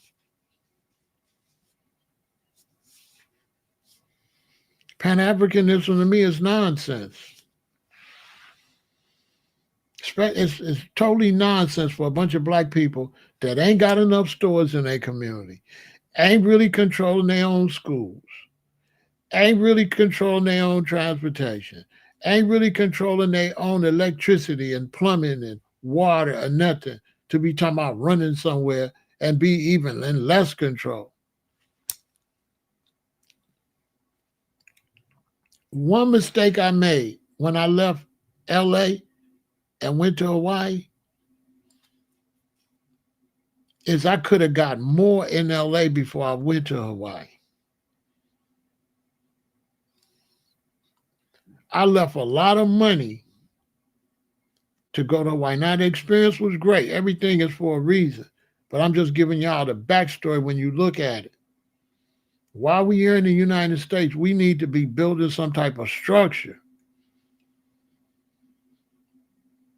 Because if Black Americans go to Africa and ain't got no structure here, what they going to have to lean on?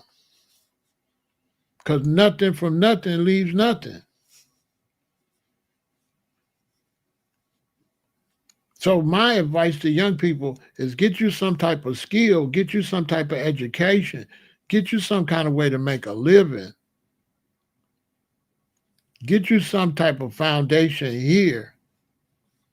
Don't be hopping all around because all they doing is going to Africa and getting on YouTube and making this American money off of YouTube. Everybody and their mama in Africa is on YouTube. If Africa's so great, why they on YouTube? Why they on Africa Tube? Where's Africa Tube? Where's the African YouTube? Because all the Africans on YouTube. So you want me to get off YouTube in Chicago, go all the way to Africa, and got to get on YouTube to make some money? Because the Africans on YouTube is living better than the rest of the Africans. Awesome. That's the lick. Go to Africa, get on YouTube where it's a cheaper cost of living, but you're getting them American dollars. But they are going to try to figure out how to tax you. They're going to try to rob you with the taxes. You know how that is when you got to want to transfer that money. Like, well, nope. You got to pay taxes on that.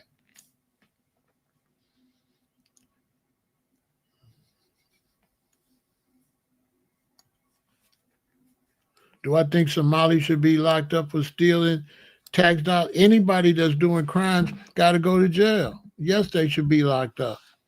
They should be locked up, and when they get through doing their time, deported.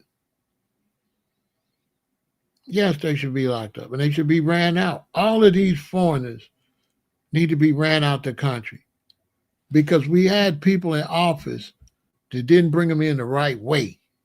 So it's not the fact that they here. It's the fact that they came when things weren't being managed right and they came in the wrong way. They got to come in a way that makes some sense. Plus, Black Americans don't want to realize white people run this country. And you keep crying because they're going to let white people in here from South Africa and stuff, but not the blacks. But then what do you expect? How are you crying about something that makes all the sense in the world? White Americans supposed to look out for white people. Just because you black and you don't look out for black people, how you going to be mad at whites for looking out at white people? They doing what they supposed to do. They supposed to look out for white people first. That's what they doing, what they supposed to do. Unless I'm tripping.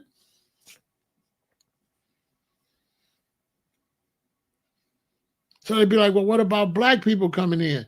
With us allowing black people to come in, we ain't the one allowing them to come in. So white America allowing them to come in, so the ones coming in don't benefit us because they're not going to let nobody come in that's going to benefit us.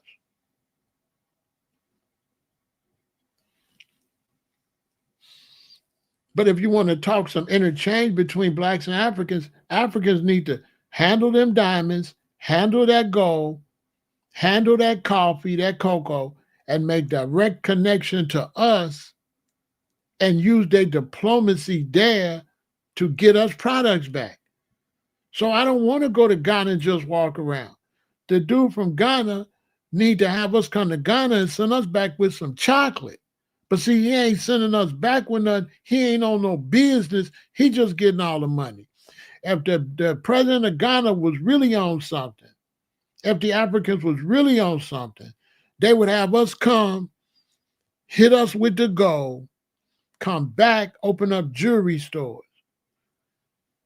Open up, we got the chocolate, we got the jewelry, we got the coffee. Now we do exchanges back and forth with them and build something. They ain't on that. The Chinese on that. They come from China. The Chinese send the Chinese stuff.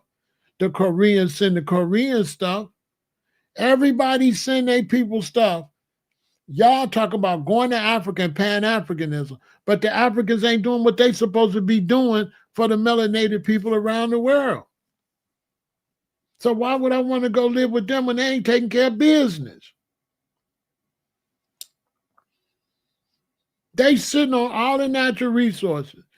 Dude in Ghana talking about the year of return.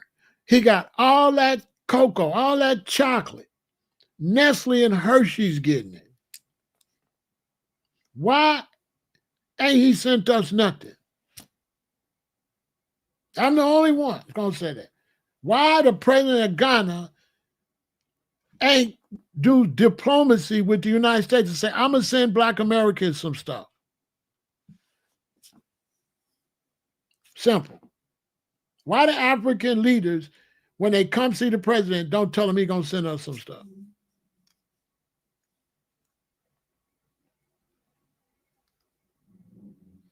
Why? And why the Pan-Africans ain't talking like that? Why the Pan-Africans always talking about running to Africa like little girls? You say they might treat me like an outsider. What that got to, I don't know where you at in the thing, Mr. Spell. Where you hear where I'm talking now, or you early in the thing? You say they don't care about us. But look at this though, real Blackmatic. What making money got to do with caring about us? They're gonna make money. It's a two-way win.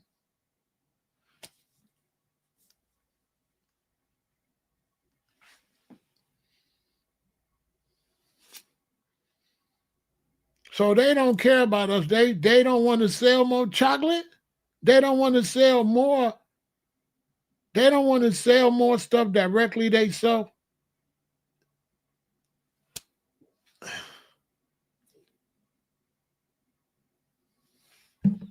Let that just sink in, Blackmatic. If they think they're doing it for us, the Chinese is not sending stuff here just for the Chinese. They sending it here for China. China making that money back and forth. The stuff come here, the money go to China. The stuff come here, the money go to China.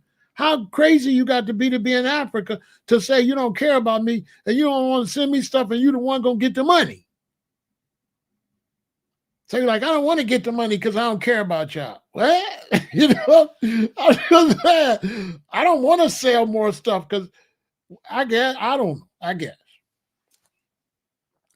guess I don't want to sell more stuff because it might help y'all, even though it's gonna help me. I don't want to help me if I gotta help y'all.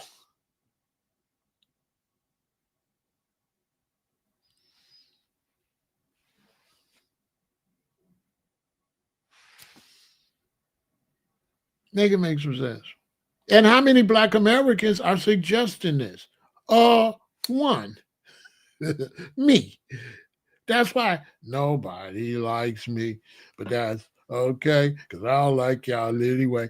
I gotta go and be the bad guy and then bring these new ideologies, and everybody like, we want to stick with the old ideology, Pharaoh.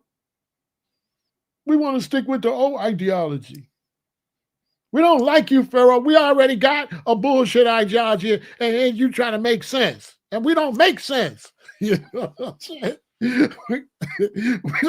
We don't make no sense. We don't want to hear no new stuff. We want to stay fucked up. You know what I'm saying? We want to stay dusty red, black, and green Pan Africans, basically. Basically. We want to stay dusty, broke, red, black, and green Pan Africans that don't got a pot to piss in or a window to throw it out. We want to stay like that. Don't be trying to fix us and make stuff better. Who you supposed to be? We don't want nothing better. We like it messed up like this, Pharaoh. Would you stop? We are following Marcus Garvey. We know he didn't make it to Africa, but we ain't going to make it to Africa either, so it's perfect. You know what I'm saying? Marcus Garvey is right up our alley. He never made it to Africa, and we can talk African stuff, and we ain't never got to make it to Africa. Perfect. Dr. Ben was cool. Dr. Ben was cool. I met him. He was cool. He was saying some weirdo stuff. He was cool. He can't tell me nothing. Listen. Young black man, listen. You got to get to the point, can't nobody tell you nothing. You cannot stay under me. Okay? They try to teach y'all to stay under me.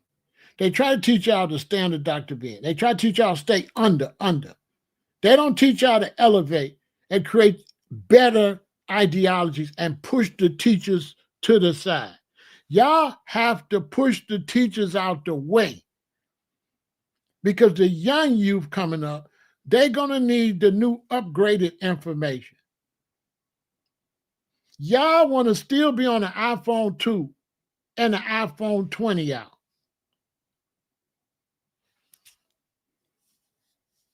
Basically, you have to push information out the way.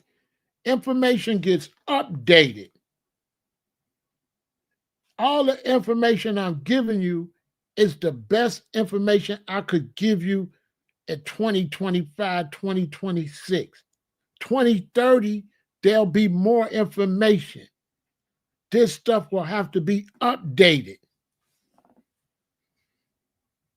based on more availability, more detail, changes in the climate, changes in the economy. Things change, and you have to change with them. And when you're a teacher and you get stuck, you're out of there. I change stuff based on what I see. I don't stick with nothing just because I was teaching it. Don't matter to me, I was teaching it. My job is to be open and to look and say, okay, that's outdated what I was saying. That's not it no more. Period.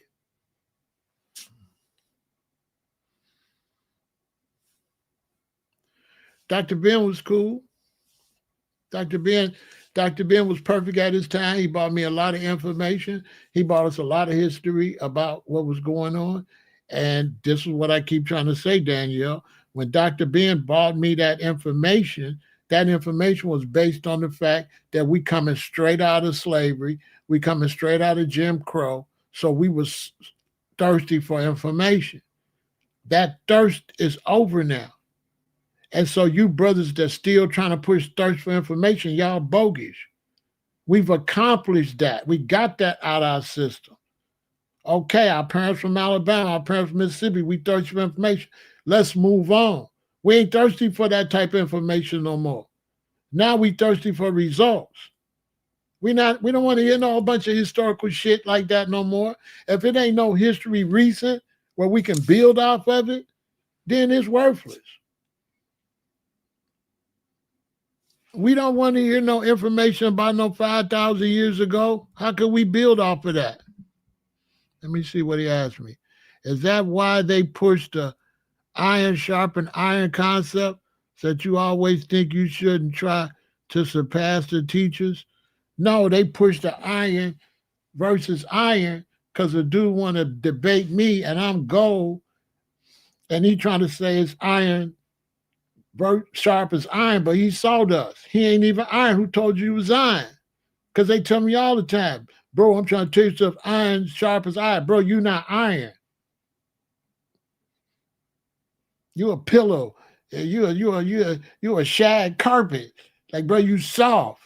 You're not sharper than it. So iron versus iron is a way for somebody to say they iron. Nigga, you're not even iron. You're not even iron, bro. You paper. You know what I'm saying? You ain't even aluminum foil. You know what I'm saying? How you sharpen me? Aluminum don't sharpen nothing. But whatever. You know what I'm saying? Whatever. You know what I'm saying? And I don't know why you trying to sharpen me. I'm sharp. I'll cut you. So anyway, so what do you mean sharpen me? I'm as sharp as it get. How sharp you want? You're going to break the blade, brother. You can't just keep sharpening the blade. You're going to tear the blade up. It get to the point where you big Pharaoh, where, you know, how sharp you want me to get? This is as sharp as it get, baby. You can't sharpen me. You know what I'm saying? I'm not, you can't sharpen me. If you're a man, you can't sharpen me. You know what I'm saying? Only a woman could be my pencil sharpener, that I'm put my pencil in there. You know what I'm saying? But a man, I don't really want no man sharpening me. That's just pause. So every bootleg be talking about, yeah, man, but iron sharpen iron. Listen, shorty, I feel you. I don't know who told you was iron. You're more like cardboard. Okay? But I feel, I'm glad you got confidence in yourself, but you're not sharper than that, shorty. You know what I'm saying? But it sounds good, you know. Iron sharpens iron. It's like, okay, cool. Unfortunately, I'm working with stainless steel, you know. So how's that apply? You know, somebody got an iron sword. I thought they was steel. I don't know. I don't know. I don't know. Mm-hmm. I remember being a kid and being amazed at the pencil sharpener and keep putting your pencil in there till it's this big.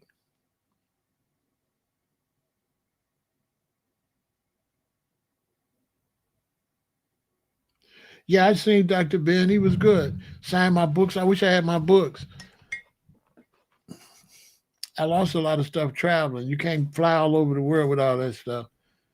Yeah, I seen Dr. Ben. I had the destruction of blacks. No, I had the African origin of the three major Western religions. I had Black Man of the Nile. I had those autographed. He had a lot of knowledge.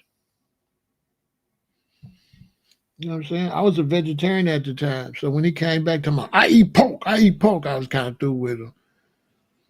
The brothers like me, when we got a rounded knowledge and you get out your lane and then you start talking other stuff, you know what I'm saying? Then it get crazy. What's enough slackness?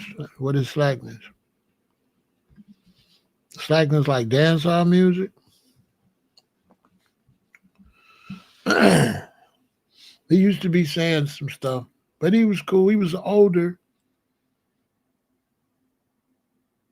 He was cool, but like once I listened, I learned all of this stuff that you be seeing these brothers. I learned it in my 20s. I learned all that black history all in my 20s. All I'm telling you, it was never applicable. There was never no time in life I ever could use it. That's a fact. All the black history I learned, it was never applicable to nothing in my life. It had no use in real life. There is nobody want to debate that. Not the general, nothing. No information, historical information that he got will benefit you none. That is a fact.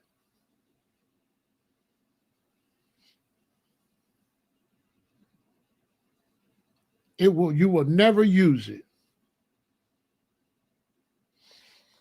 You'll never use you listen, if you think I'm lying, let's take regular history you learned in grade school. Do you use it? Does that Christopher Columbus discovered America, right?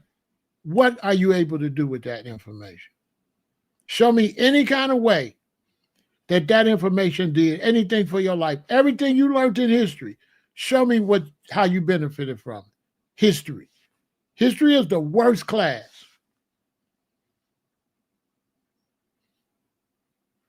History is the worst class.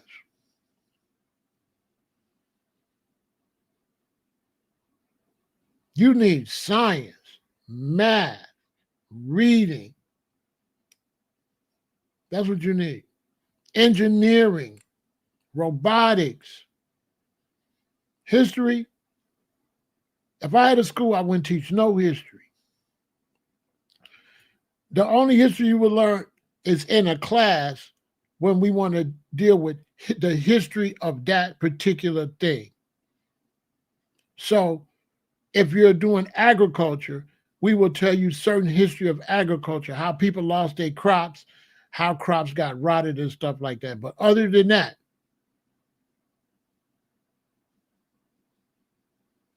you're not going to use history. No kind of way. You're not going to use it. And when it comes to history, the more recent history is more valuable than ancient history. You understand? So the more recent history is the most valuable. So I would give Black Americans some history, but it would basically be the 1700s, the 1800s, the 1900s, like that. I would not go way back.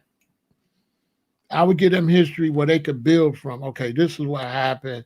The reason I'm in this position here. But all that Christopher Columbus, Marco Polo, ancient Egypt, and all that stuff is worthless.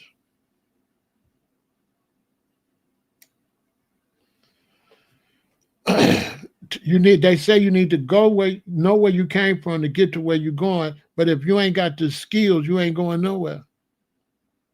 You got to have skills to go somewhere.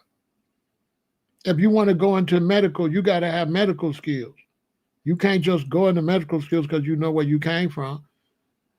If you know where you came from, you can't play music.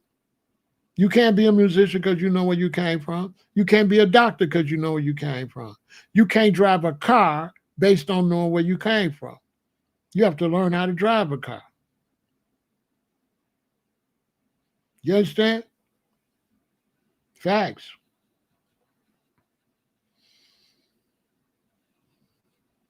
You have to know how to do something. Like me, I'm a master carpenter. I'm a master grower, farmer, agriculture to the T. So I can go somewhere and build. I can go somewhere and farm. I could grow food to eat. Christopher Columbus discovered America. I can't eat that. What can I do with that? Everything I know about Malcolm X, what could I do with that? Everything I know about Fred Hampton, what can I do with that? Nothing. Nothing. I know it, but it's not valuable. It was only valuable because I had a quench for thirst, but I only had a quench for thirst because we came out of slavery. If we didn't come out of slavery and Jim Crow, we wouldn't have been desperate to know who we are. We was desperate to know who we are because what we went through. We're not passing that desperation on to our children. My children don't need to have the same experience I have with my parents coming from Alabama. My parents come from Alabama. That required for me to learn certain things. They didn't know none of that. My children's daddy ain't from Alabama, so they don't need to worry about all that. We had to learn certain history because of certain psychological damage we had went through slavery and Jim Crow here. So there was a void because we was cut off from our brothers and sisters from Africa. We was cut off. We was cut off if we was Native Americans. You was still cut off. You didn't know you was a Native American. So whatever you was, we was totally cut off. We're a unique people here. Africans ain't like us. White people ain't, nobody like black foundational black Americans. Nobody. Nobody is like us on this planet. Nobody experienced that 400 years. Nobody. And that's why nobody can relate with us. That's why we got to do what we got to do. Because can't nobody relate to us. Africans can't relate to us. They ain't been cut off from Africa. They don't know nothing what it's like. They can't feel our pain. They don't know what it's like. You gonna go to Africa? What tribe is you? You ain't no tribe over there. You ain't got no family over there. You don't know who your relatives is over there. If I go over there with a brother from Nigeria or Ghana, he know who his mom and them is. He know his grandma. He know he know all that. I'm just over there. I don't know nothing.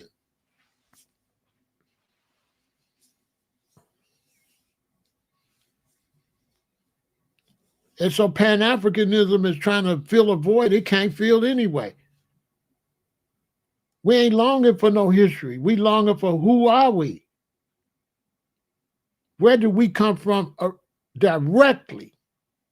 Who's directly our great, great, great, great, great grandmother and grandfather? We don't know. So if you can't answer that question, what good is history? You can't answer the main question. So we got to move on.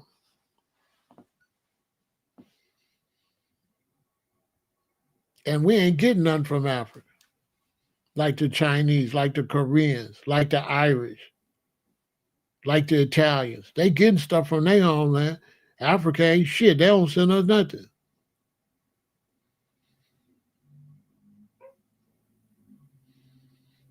Africa's supposed to be sending stuff to Jamaica, Trinidad, America, wherever black folks at, Africa's supposed to be sending stuff. Africa is the worst mother you can have. Talking about Mother Africa. Who want a mama like that? She worthless. She knows she got babies out here and she don't want to take care of them. It's they the big Africans. Man, let me tell you something. Sarah Susan said he ain't never going to Africa. He just talking. He talking about Pan-Africanism ain't about going to Africa. And I just showed y'all earlier that Pan-Africanism was built off of going back to Africa. He's a dumbass teacher. He shouldn't even be teaching. How the hell is you a teacher, a scholar, and you don't even know Pan-Africanism is about repatriation? God damn. He said, you don't have to go back to Africa to be a Pan-African. Pan-Africanism is about going back to Africa. What? Yeah, he said you don't have to. He said, you don't have to go back to Africa to be a Pan-African. If you don't want to go back to Africa, you ain't no Pan-African. You Peter Pan. You know what I'm saying? I said, boy, shut up. I unfollowed. I was still following him even though he was tripping. I said, oh, okay. You is not no scholar, okay? Ben ain't told him shit.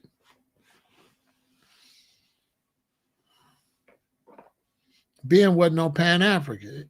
Ben wasn't no Pan-African. Ben was a historian. G-Rock, these people are mix y'all up. Dr. Ben did not represent Pan-Africanism. Dr. Ben represented history. He was a history teacher. That's it. He had no political agenda. Pan-Africanism is a political agenda. Dr. Ben was not a Pan-African.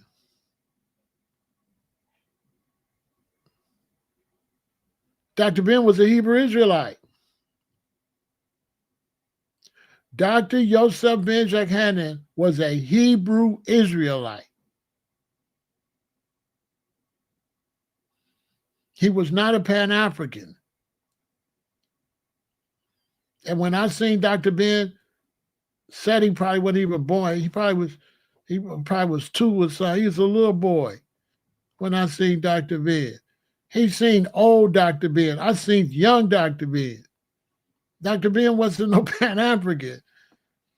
That's why I have to come out here and teach so the community won't be confused.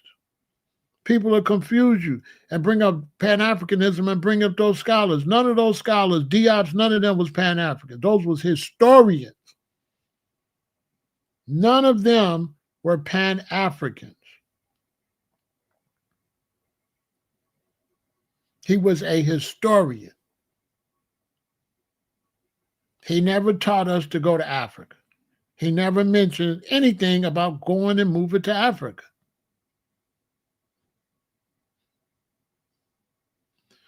You understand?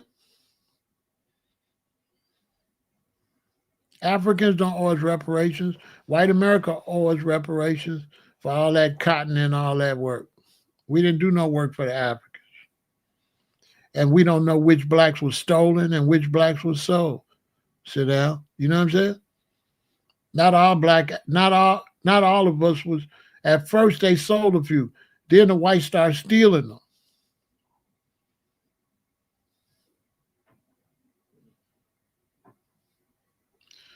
Right? A lot of them got stolen. So they be lying on the Africans. The Africans did not sell all the blacks that's here.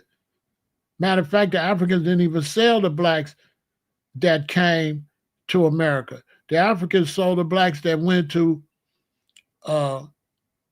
Portugal. The Africans did not sell the blacks that came to the United States. They sold the blacks that went to Portugal.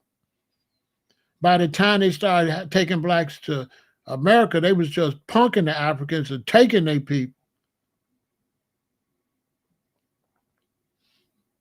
They had them under occupation and made them go get blacks and bring them to them forts. Think to yourself, who helped them build all them slave castles?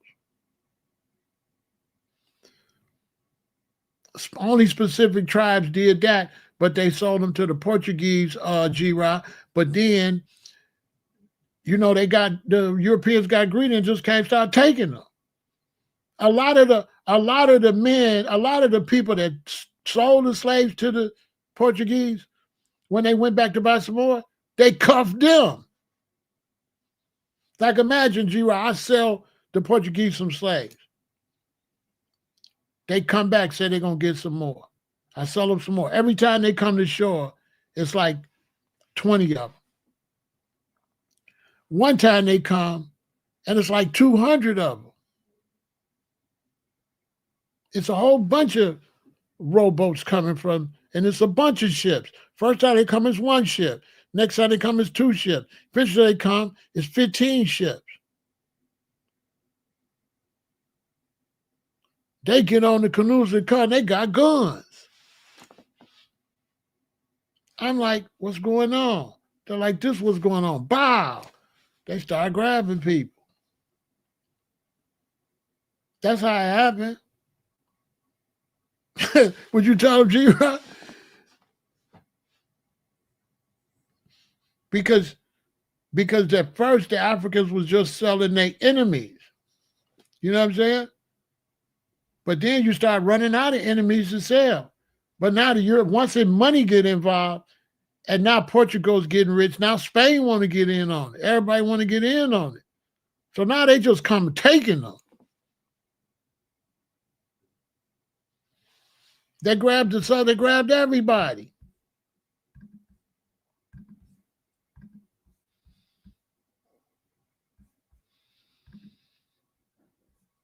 The Africans ain't got nothing to do with that. They was just selling a few of their enemies. They be lying on the Africans, man. Stop lying on the Africans. Stop lying on the Africans. The Africans was going to war and they was just selling. Listen, not just the Africans, that's what was done all over the world. Look,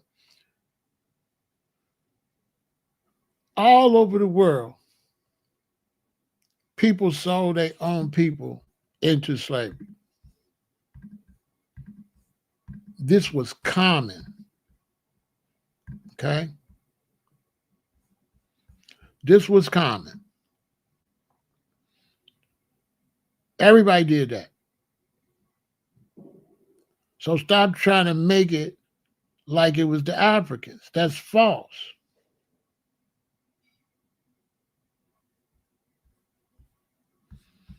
That's false.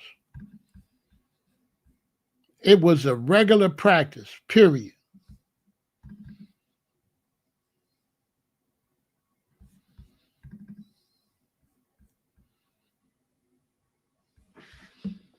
This was a practice.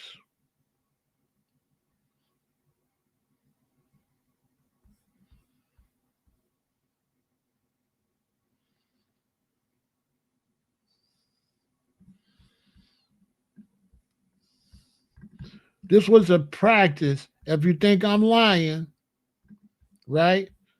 Go watch The Last Kingdom, which you should watch anyway. Go watch The Last Kingdom. And what they do to Utrecht, they sold him. They used to sell their own, and those was the people that was doing the rowing. So the whites in Europe would sell their own, and there was white slaves in the bottom of them ships rowing. That wasn't the people on top of the ship, people down there rowing. Them was white slaves.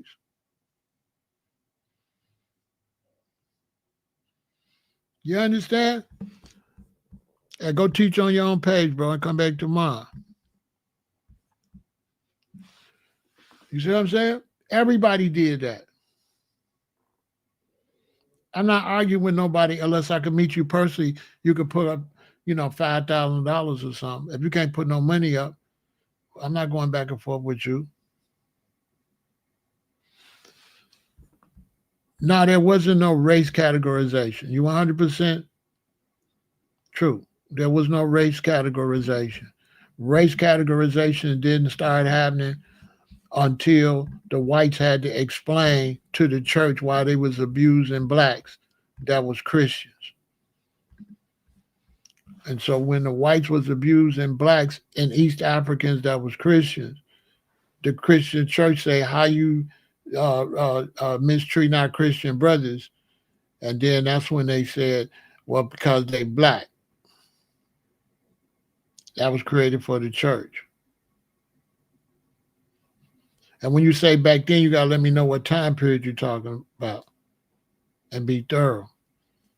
Like you got to, if you want me to be thorough in my answers, you got to show me intelligence and be thorough in your questions. See, a lot of you brothers, y'all ain't built like that because this is not a thorough question. Pharaoh, was race categorization not really a thing back then? You got to be specific. Back then is when exactly?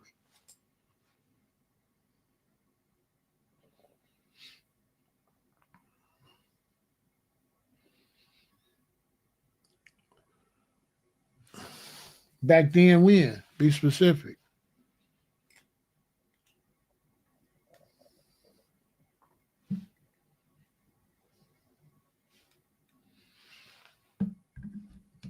Now back to the rest of y'all. It wasn't no thing because they was doing it to their own people. So how could race be a thing when I just showed you they had white slaves? And they would make you row until you got sick to die, and they would throw you overboard to the sharks and let make somebody else row. And then when they get short on men, they'll go to another place and buy some more men and put them down there and make them row. And this was whites doing this to whites.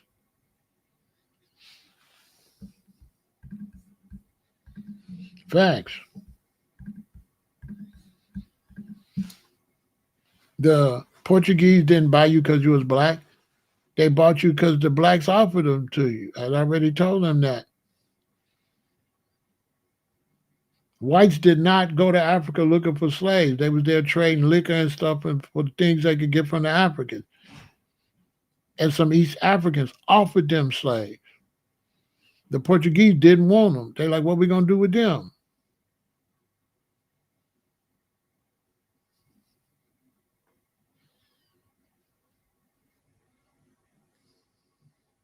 They didn't have the type of ships where you need a bunch of men to row. They had sails and they had better navigation.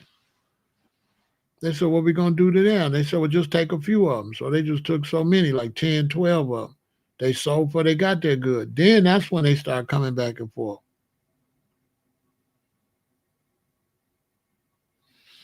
Yeah, 100% facts.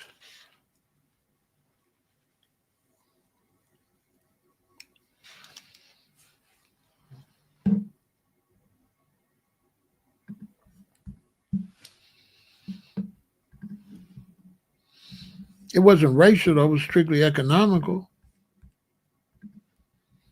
Race only came to the place into play when the church got involved, and the church wanted to question them about the morality of what they doing. So they had to say we animals.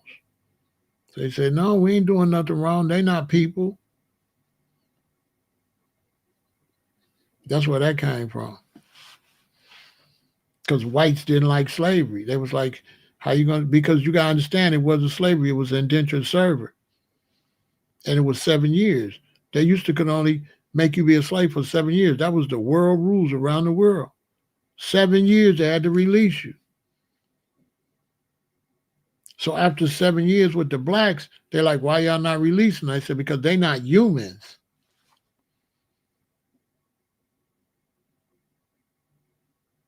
Because other than that, they would have had to release you after 7 years. That was the world rules. 7 years, indentured servant, let them go. So they made up race to break the rules.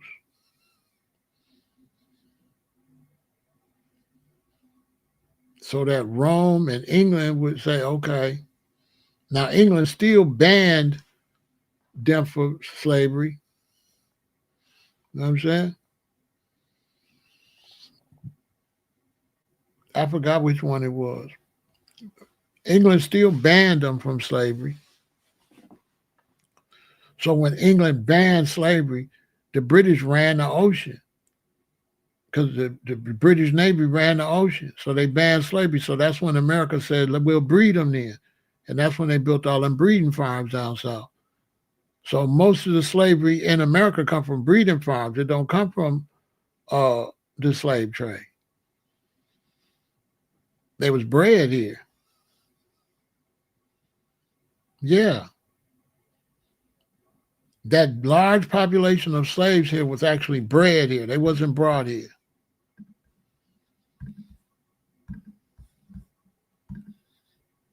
That's facts. See, a lot of y'all teachers, I don't know. They just ain't doing no teaching.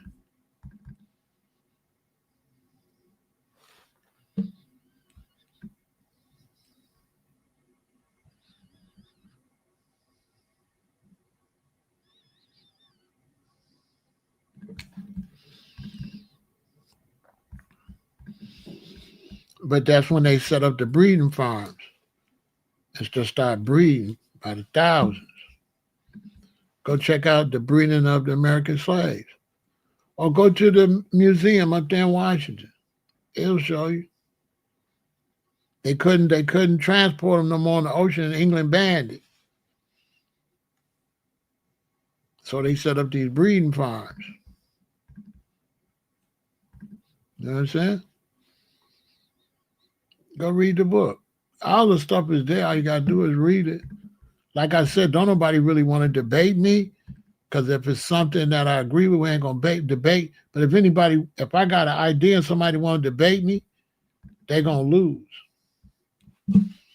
They're gonna lose. If I know I got the information you want to debate me, you're gonna get washed.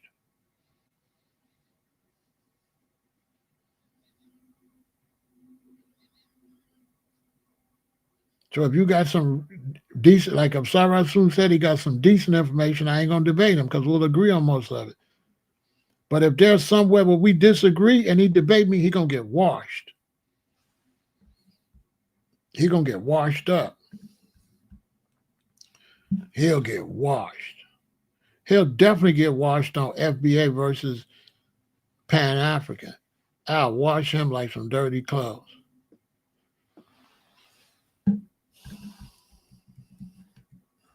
Straight up.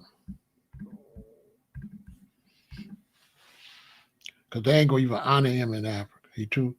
He ain't no East African, and he too light skinned. They ain't honoring him in Africa with that mixed blood. He got mixed blood. He ain't no African. He mixed.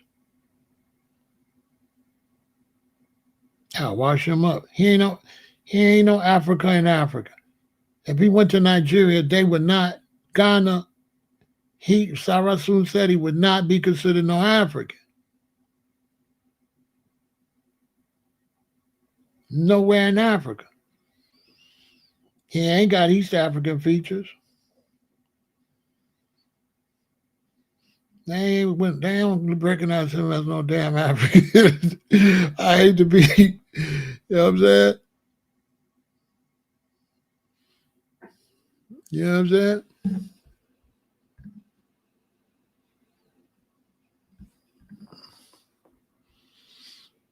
And that's what happened to you, see, right? That they passed it down to you. That's how you got like that. That's what they did to your daddy and stuff.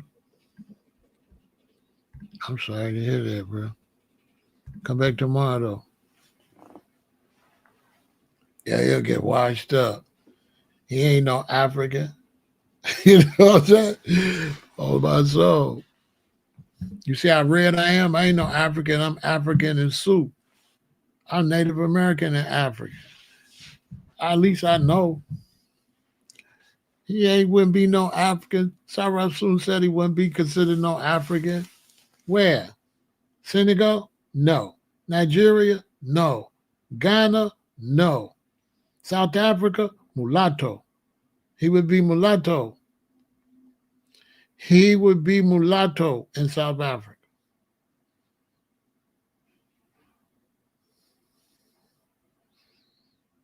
He would not be no African nowhere in Africa.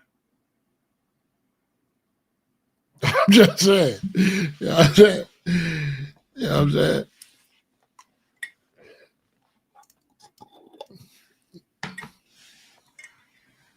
I'm just saying.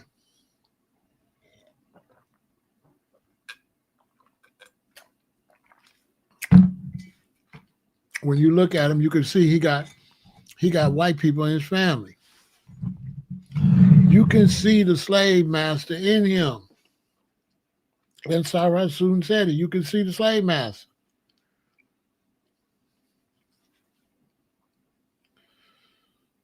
He don't look like he don't. Come on, man. He don't look like he got white blood. I ain't saying that's a bad thing or nothing, because people are just people. I'm just saying he ain't no African.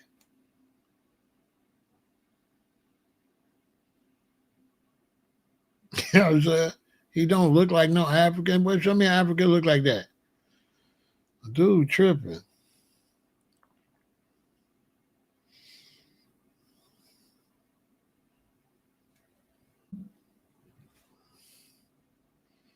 I got relatives look like that. And it's white people in my family. It's a white man on my father's side, for sure. My daddy knew who he was. I don't know about on my mother's side the facts. But I know on my daddy's side, it was this white dude. He always talked about. If I knew how valuable that stuff was, I would have wrote it down. You know how your parents be telling you history? But it was a white man on my daddy's side in the family. But he really was in love with the black woman. He wasn't like no racist or nothing.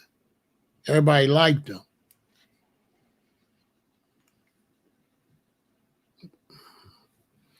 But foundational black Americans got all different types of blood. My daughter went and got a DNA, my youngest daughter. She came back Egyptian, Ethiopian, and a little bit of some type of Scandinavian or something. You know what? I'm gonna call her and tell her to give me the facts. But she was excited because she was mostly Ethiopian and Egyptian. Because I was like, I want me and her mother to go get a DNA to find out which one is the Egyptians, which one the Ethiopian, or are me and the mother both too? I'd like to know. I believe the mother got that Ethiopian blood and I got the Egyptian blood.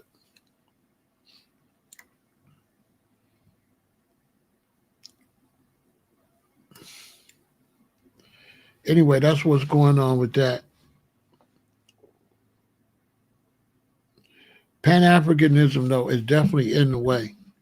It's a situation where it's slowing us down. It's a useless teaching. We're too far behind in electronics, computerization, agriculture.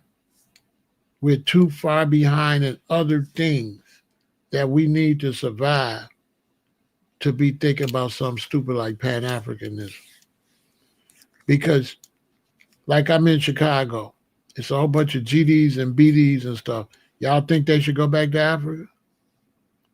Should the gang members in Chicago go back to Africa, or should we be working on trying to straighten that out? Which one should we be talking about first? Going back to Africa, Pan Africanism, or cleaning up the community? Put it in the chat. Because I don't live in a fake world. And we don't even have enough decent blacks to go back to Africa. And we don't even have enough blacks that want to go back to Africa. And black Americans don't give a damn about Africa. Them brothers that be on social media that be talking about Africa, they the only ones.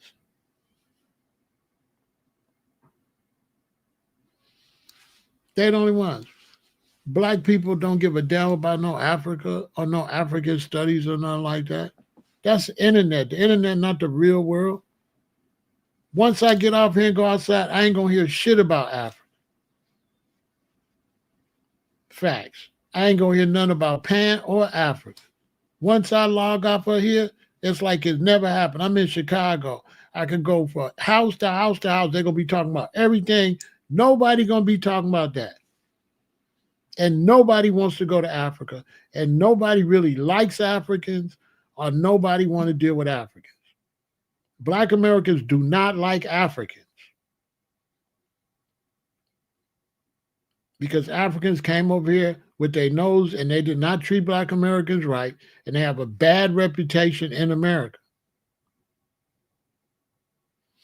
They definitely going to be talking about FBA. FBA is a big subject right now in the country. Definitely. FBA is way bigger than Pan Africa. FBA is growing, and FBA is going to be the new title for Black people. Black Americans will no longer be Black Americans. They will be foundational Black Americans. That's going to be bigger than life, for sure. Foundational Black Americans is history for young people that's watching. You looking at history.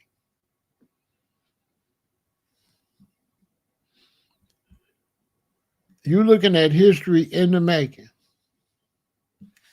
Don't let no haters fool you. When you're looking at FBA, you're looking at history. Tariq Nasheed is going down in history.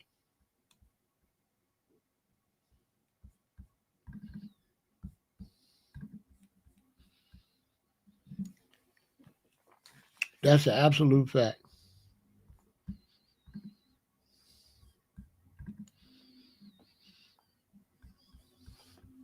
He's going down in history because that title's going to stick.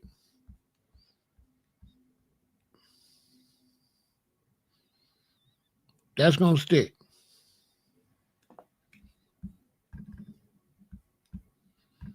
Straight up. That's going to be in the census and everything. They're going to count us separately from everybody else. That's a fact.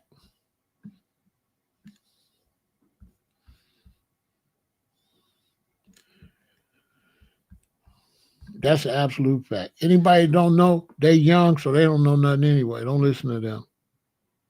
You have to be the seen changes to know changes. And if they young, they ain't seen no changes, don't listen to them. Listen to me. I've seen the changes.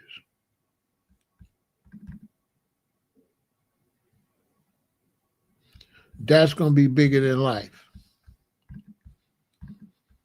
And that's going to be the new identity for Black Americans. Don't listen to nobody else. They don't know what they talk about. Some people don't like it because you know you got haters out here, right? So don't listen to no haters. They're going to mislead you. They're going to tell you the wrong thing.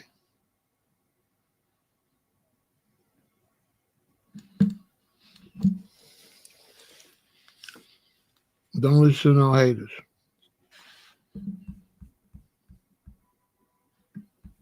That's going to be the biggest thing out here. And that's going to be our new description.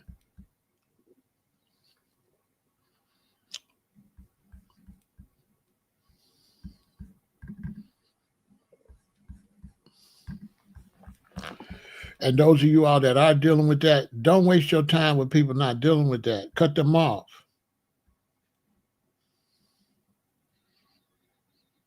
Don't waste your time with them. They ain't nobody.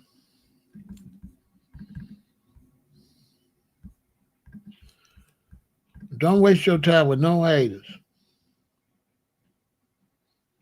You understand? Cut them off.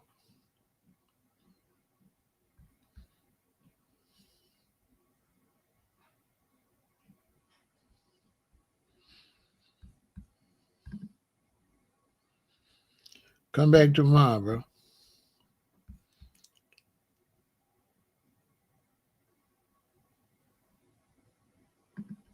FBA is nothing but Black Americans with the word foundational in the front. That's it.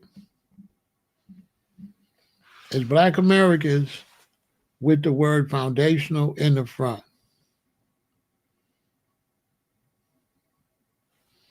The haters, that's all they do.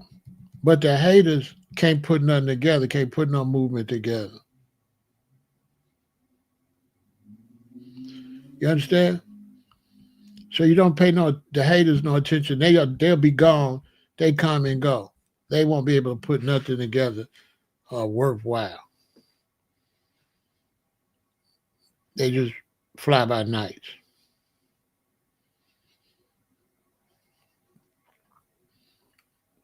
And so somebody that grew, I was born in 1958. When I was a little baby, they was calling blacks Negroes, colored. Then the news media started saying African American to describe certain things, along with Chinese American, Asian American. But then black stuck because of the Black Power movement. And so when black stuck, and we called ourselves black people, then the media put black in front of America. We became Black Americans. And then boom. Now it's foundational Black Americans. and it's going to stick.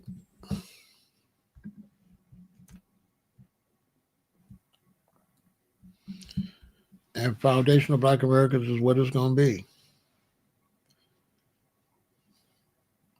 Americans descended of slavery, it's not going to go nowhere because we don't be wanting to use slavery in our title.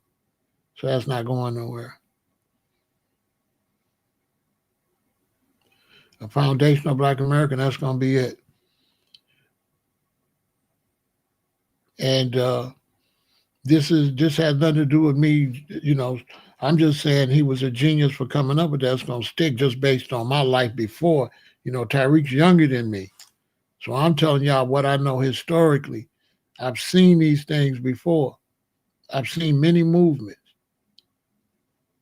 You could put foundational Black Americans in the book. That's what we're going to be called. That's going to end up being a part of the census.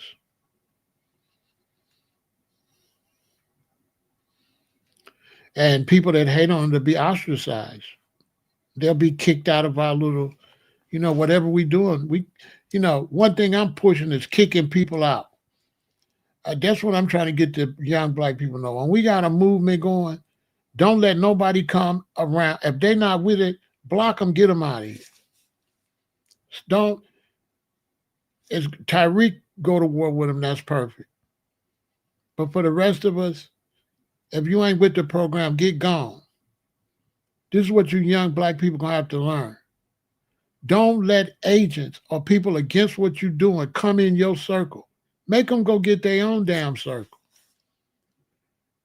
Any brother that want to come into an FBA circle, that means he don't got nothing going on. Block him, get him out of here. Get him out of here. If they don't got nothing going on, why would you let them come and disrupt what you're doing? You can't do that in the streets if we got something going on. If me and the guys got something going in the streets, who believe here you could walk up into our crowd and say something against what we doing when we doing something in the real world? In the real world, if we all BDs, which one of y'all think y'all could walk in that circle and say something opposite than BD? So you're doing some stuff you don't do outside on this internet. Because outside, you don't go get in nobody else's circle. Because you know what's going to happen outside. So you get on the internet and do things you don't do in real life. You understand? You don't be disrespecting nobody's movement. If you don't deal with it, then just go on about your business. Stop going out your way to try to get in somebody else's stuff and be a disruptor. Especially on this internet with fake names and fake all that, because we don't know you could be FBI. A lot of y'all is the police. Y'all think I'm stupid. A lot of y'all been coming over here playing me. It's the police. And a lot of brothers don't want to give up Pan-Africanism, right? Because they can. No, FBA is a remix of ADOS. It's just a better term. ADOS is a horrible term. Nobody want to be American descendants of slavery. That's not going nowhere. Who the hell want to constantly mention slavery in their name, in their title?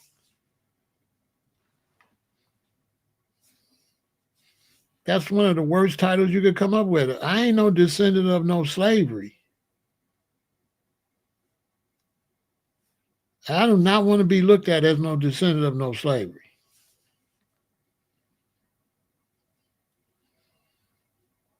That don't even sound positive. That sounds negative, degrading.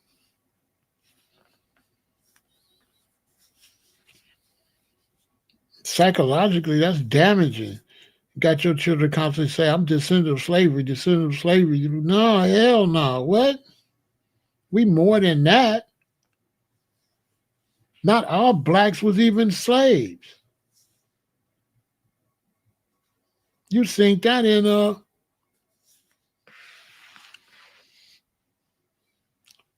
12 Years a Slave. He wasn't no slave. He was a freeman. Yeah, it is defeatist. Yeah. Yeah, it was defeatist. You know, it's a great thing. And then what blows my mind is it ain't nothing but just putting foundational right in front of Black America. So it's just crazy how people try to act like it's just so new when we already been called Black Americans, and all we did was put foundation in front of it. So now we put foundational in front of it. What's the big deal? What's the big deal between Black Americans and foundational Black Americans? So they trying to act like foundational Black Americans are a problem. No, the big deal is people like Cyrus said this is a threat to that bootleg Pan-African stuff.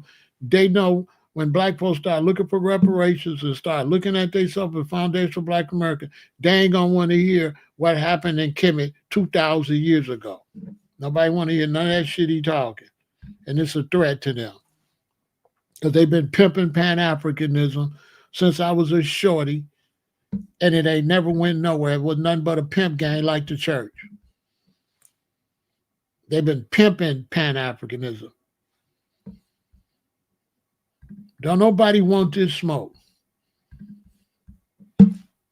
Because 99.9% of Pan-Africans never pant their ass to Africa. And many of them quit. So a brother be a Pan-African in 1988, and by 1993, he gone. They do the religions the same way. A brother be all Hebrew. 5 years later, he gone. 7 years later, you see him. He got he worked for Comcast. Hey, bro, so you still with the Hebrews? No, brother. No, they was this, brother. They was that, brother. You know what I'm saying?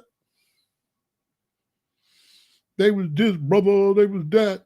You know what I'm saying? Don't y'all be listening to these dudes. These dudes be something for 3 years. Look at me. How many people you think stood on business like I'm still standing on business since back then?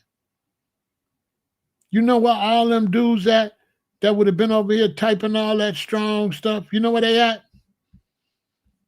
They back at the barbershop. They back on pork and bologna. Okay? Facts. It's only a few like me that's still on what I was on. No, they just turn back Negroes. They go cut that hair off. They stop using that fake name. That's why when you're using a fake name, I can't honor you because you're going to go back and be Carl Johnson. But big Pharaoh El-Aton, I can't go back to my slave name. I can't go back to my slave name. This is it.